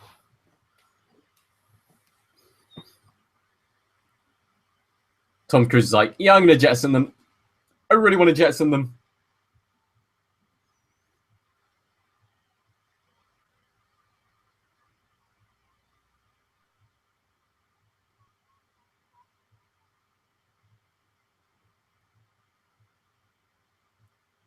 Tom Cruise is like, let's go.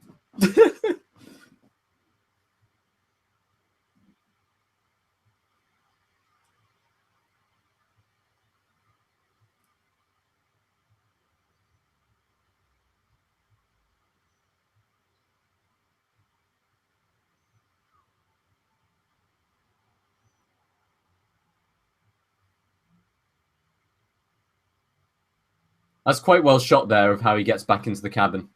Yeah.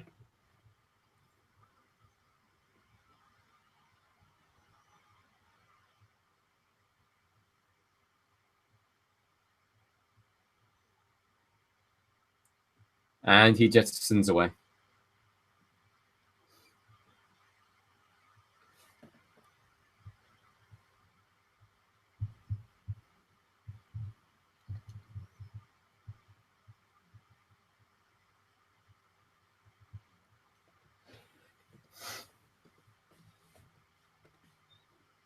And that's where it stops. Now, it would have been cooler to see him visualize that black box, like have a video recording. Because instead he's just kind of piecing things together in his head and stuff like that. I always associated that with that he's piecing things together in his own, like the memories of his old self. Maybe. Like he's hearing it and he's remembering. Yeah.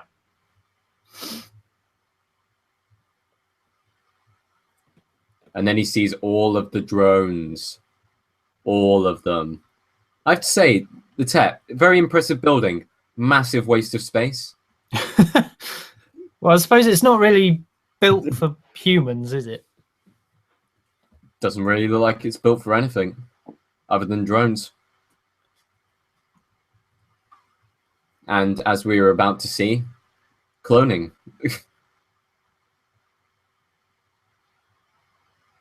Well, that's completely not threatening.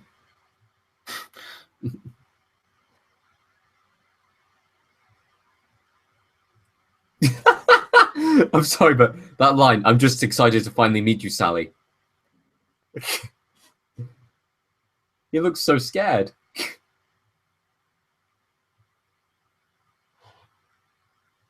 You're lying, Jack. Before we kill you.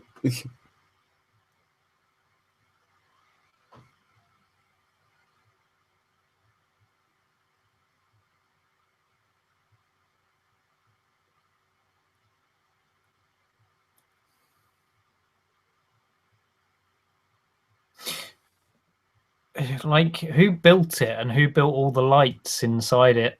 Who built all the drones? I'm not gonna lie, but I don't think that matters. I don't think it does either. I think it's just, do you know what? Sally is just a massive, giant triangle. So it's really hard to argue against a triangle. So we're just going to throw logic out the window on this one, if that's okay, just because it's a cool film. Yeah. Although we do get to see like millions and millions of copies of naked Tom Cruise and naked other actress who we do not know the name of. Quick Google search. I am. Wait a sec. Andrea Riseborough.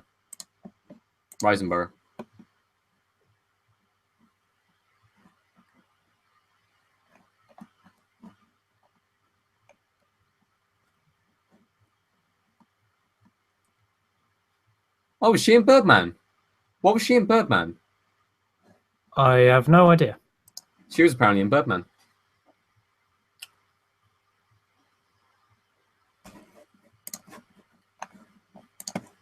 She won awards in Birdman. She was nominated for awards in Birdman. Huh. Oh, ensemble cast. That's why.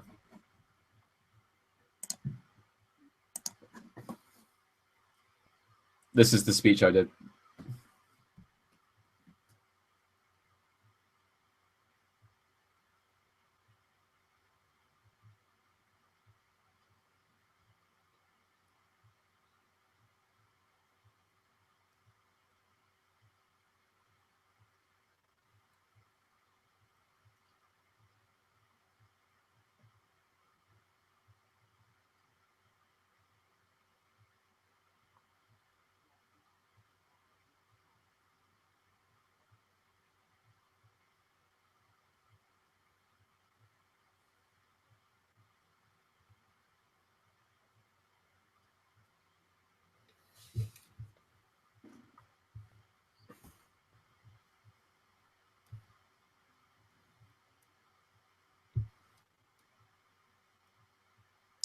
So she gets to live and he's going to peace out.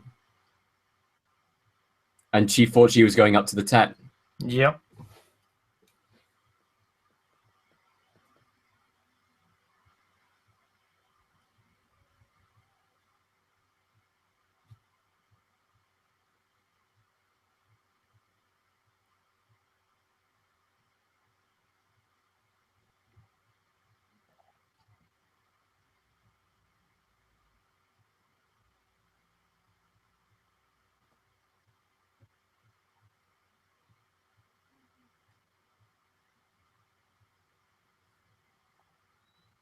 And now here comes the line. A brilliant line. One of the best lines in cinema of all time. Fuck you, Sally. And then...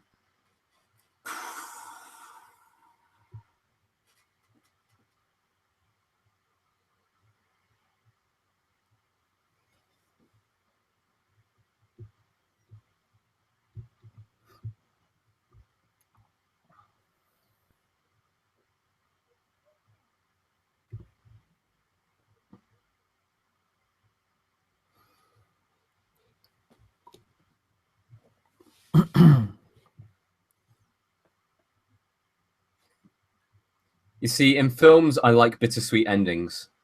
And I'm not going to lie, but I wouldn't mind the film ending just there. Yeah. Because I don't like child actors. But I'm gonna be honest. now I hate child actors. she's going to rebound on his clone. Yes. And what's even worse is the worst said line in the entire film is said by the child actor. And just remember, that kid, I don't care how young she is, she got paid to say that line. She got paid to deliver that line in that way. And it is horrible. I cringe at it every single time that she tries to deliver that line. When was she pregnant? I don't know. She might have been pregnant for 60 years for all we know. I assume that she got pregnant the night that they sat by the lake and stuff like that.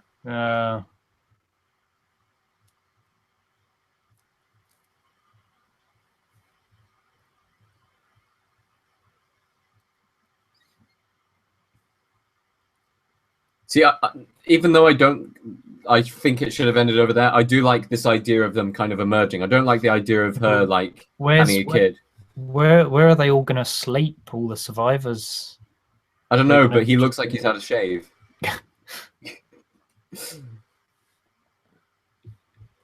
It's this line coming up in a second.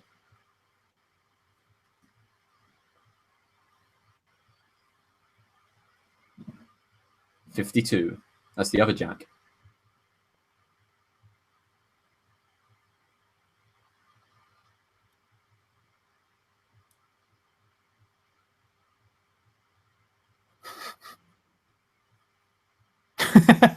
It's such a terrible line, isn't it? It's just like that.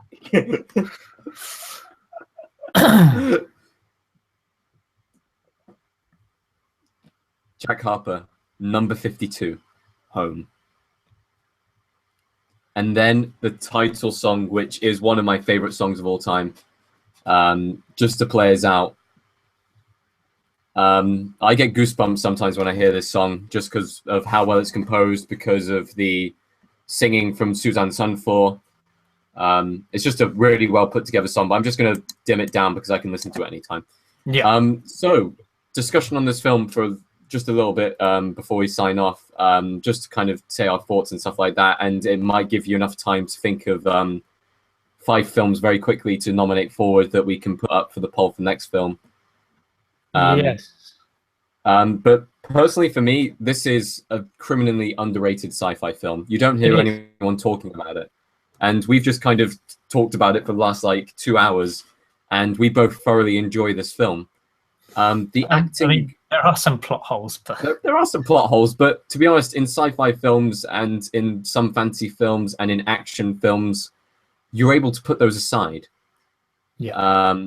Because it's worth it.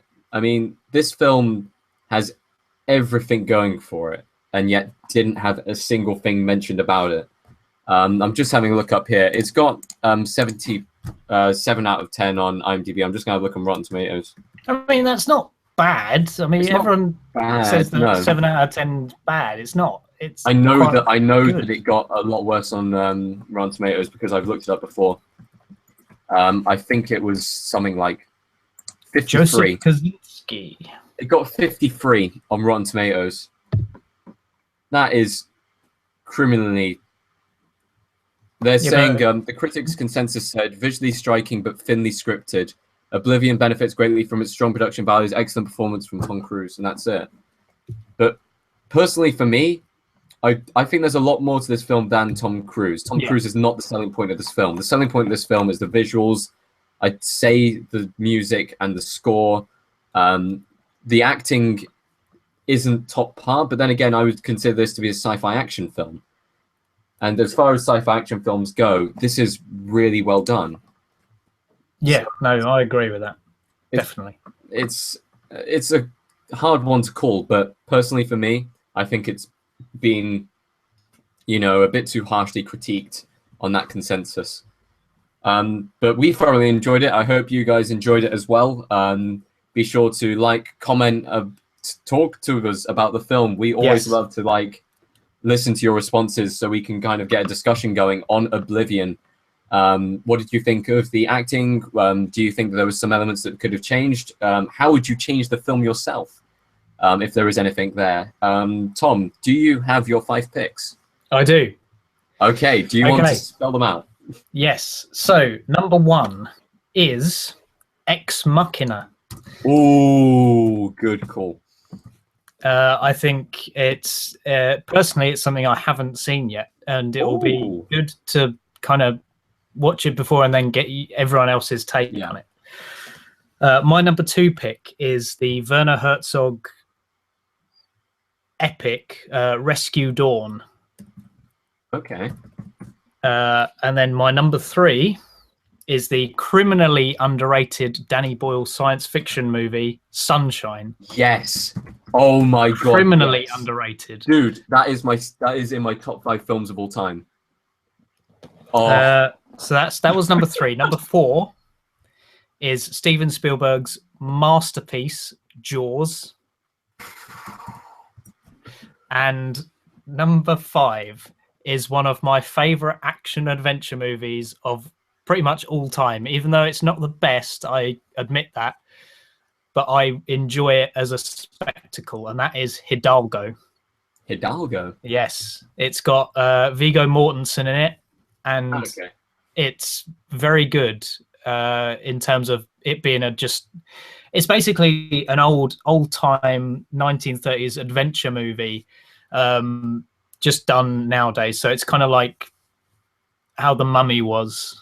And those are my five choices. Those are some good choices.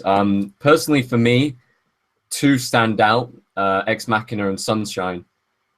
Jaws, I haven't seen in a while, and I know it's a long one. I wouldn't mind seeing it again. I've never heard of Hidalgo, and I've only heard of Rescue Dawn recently.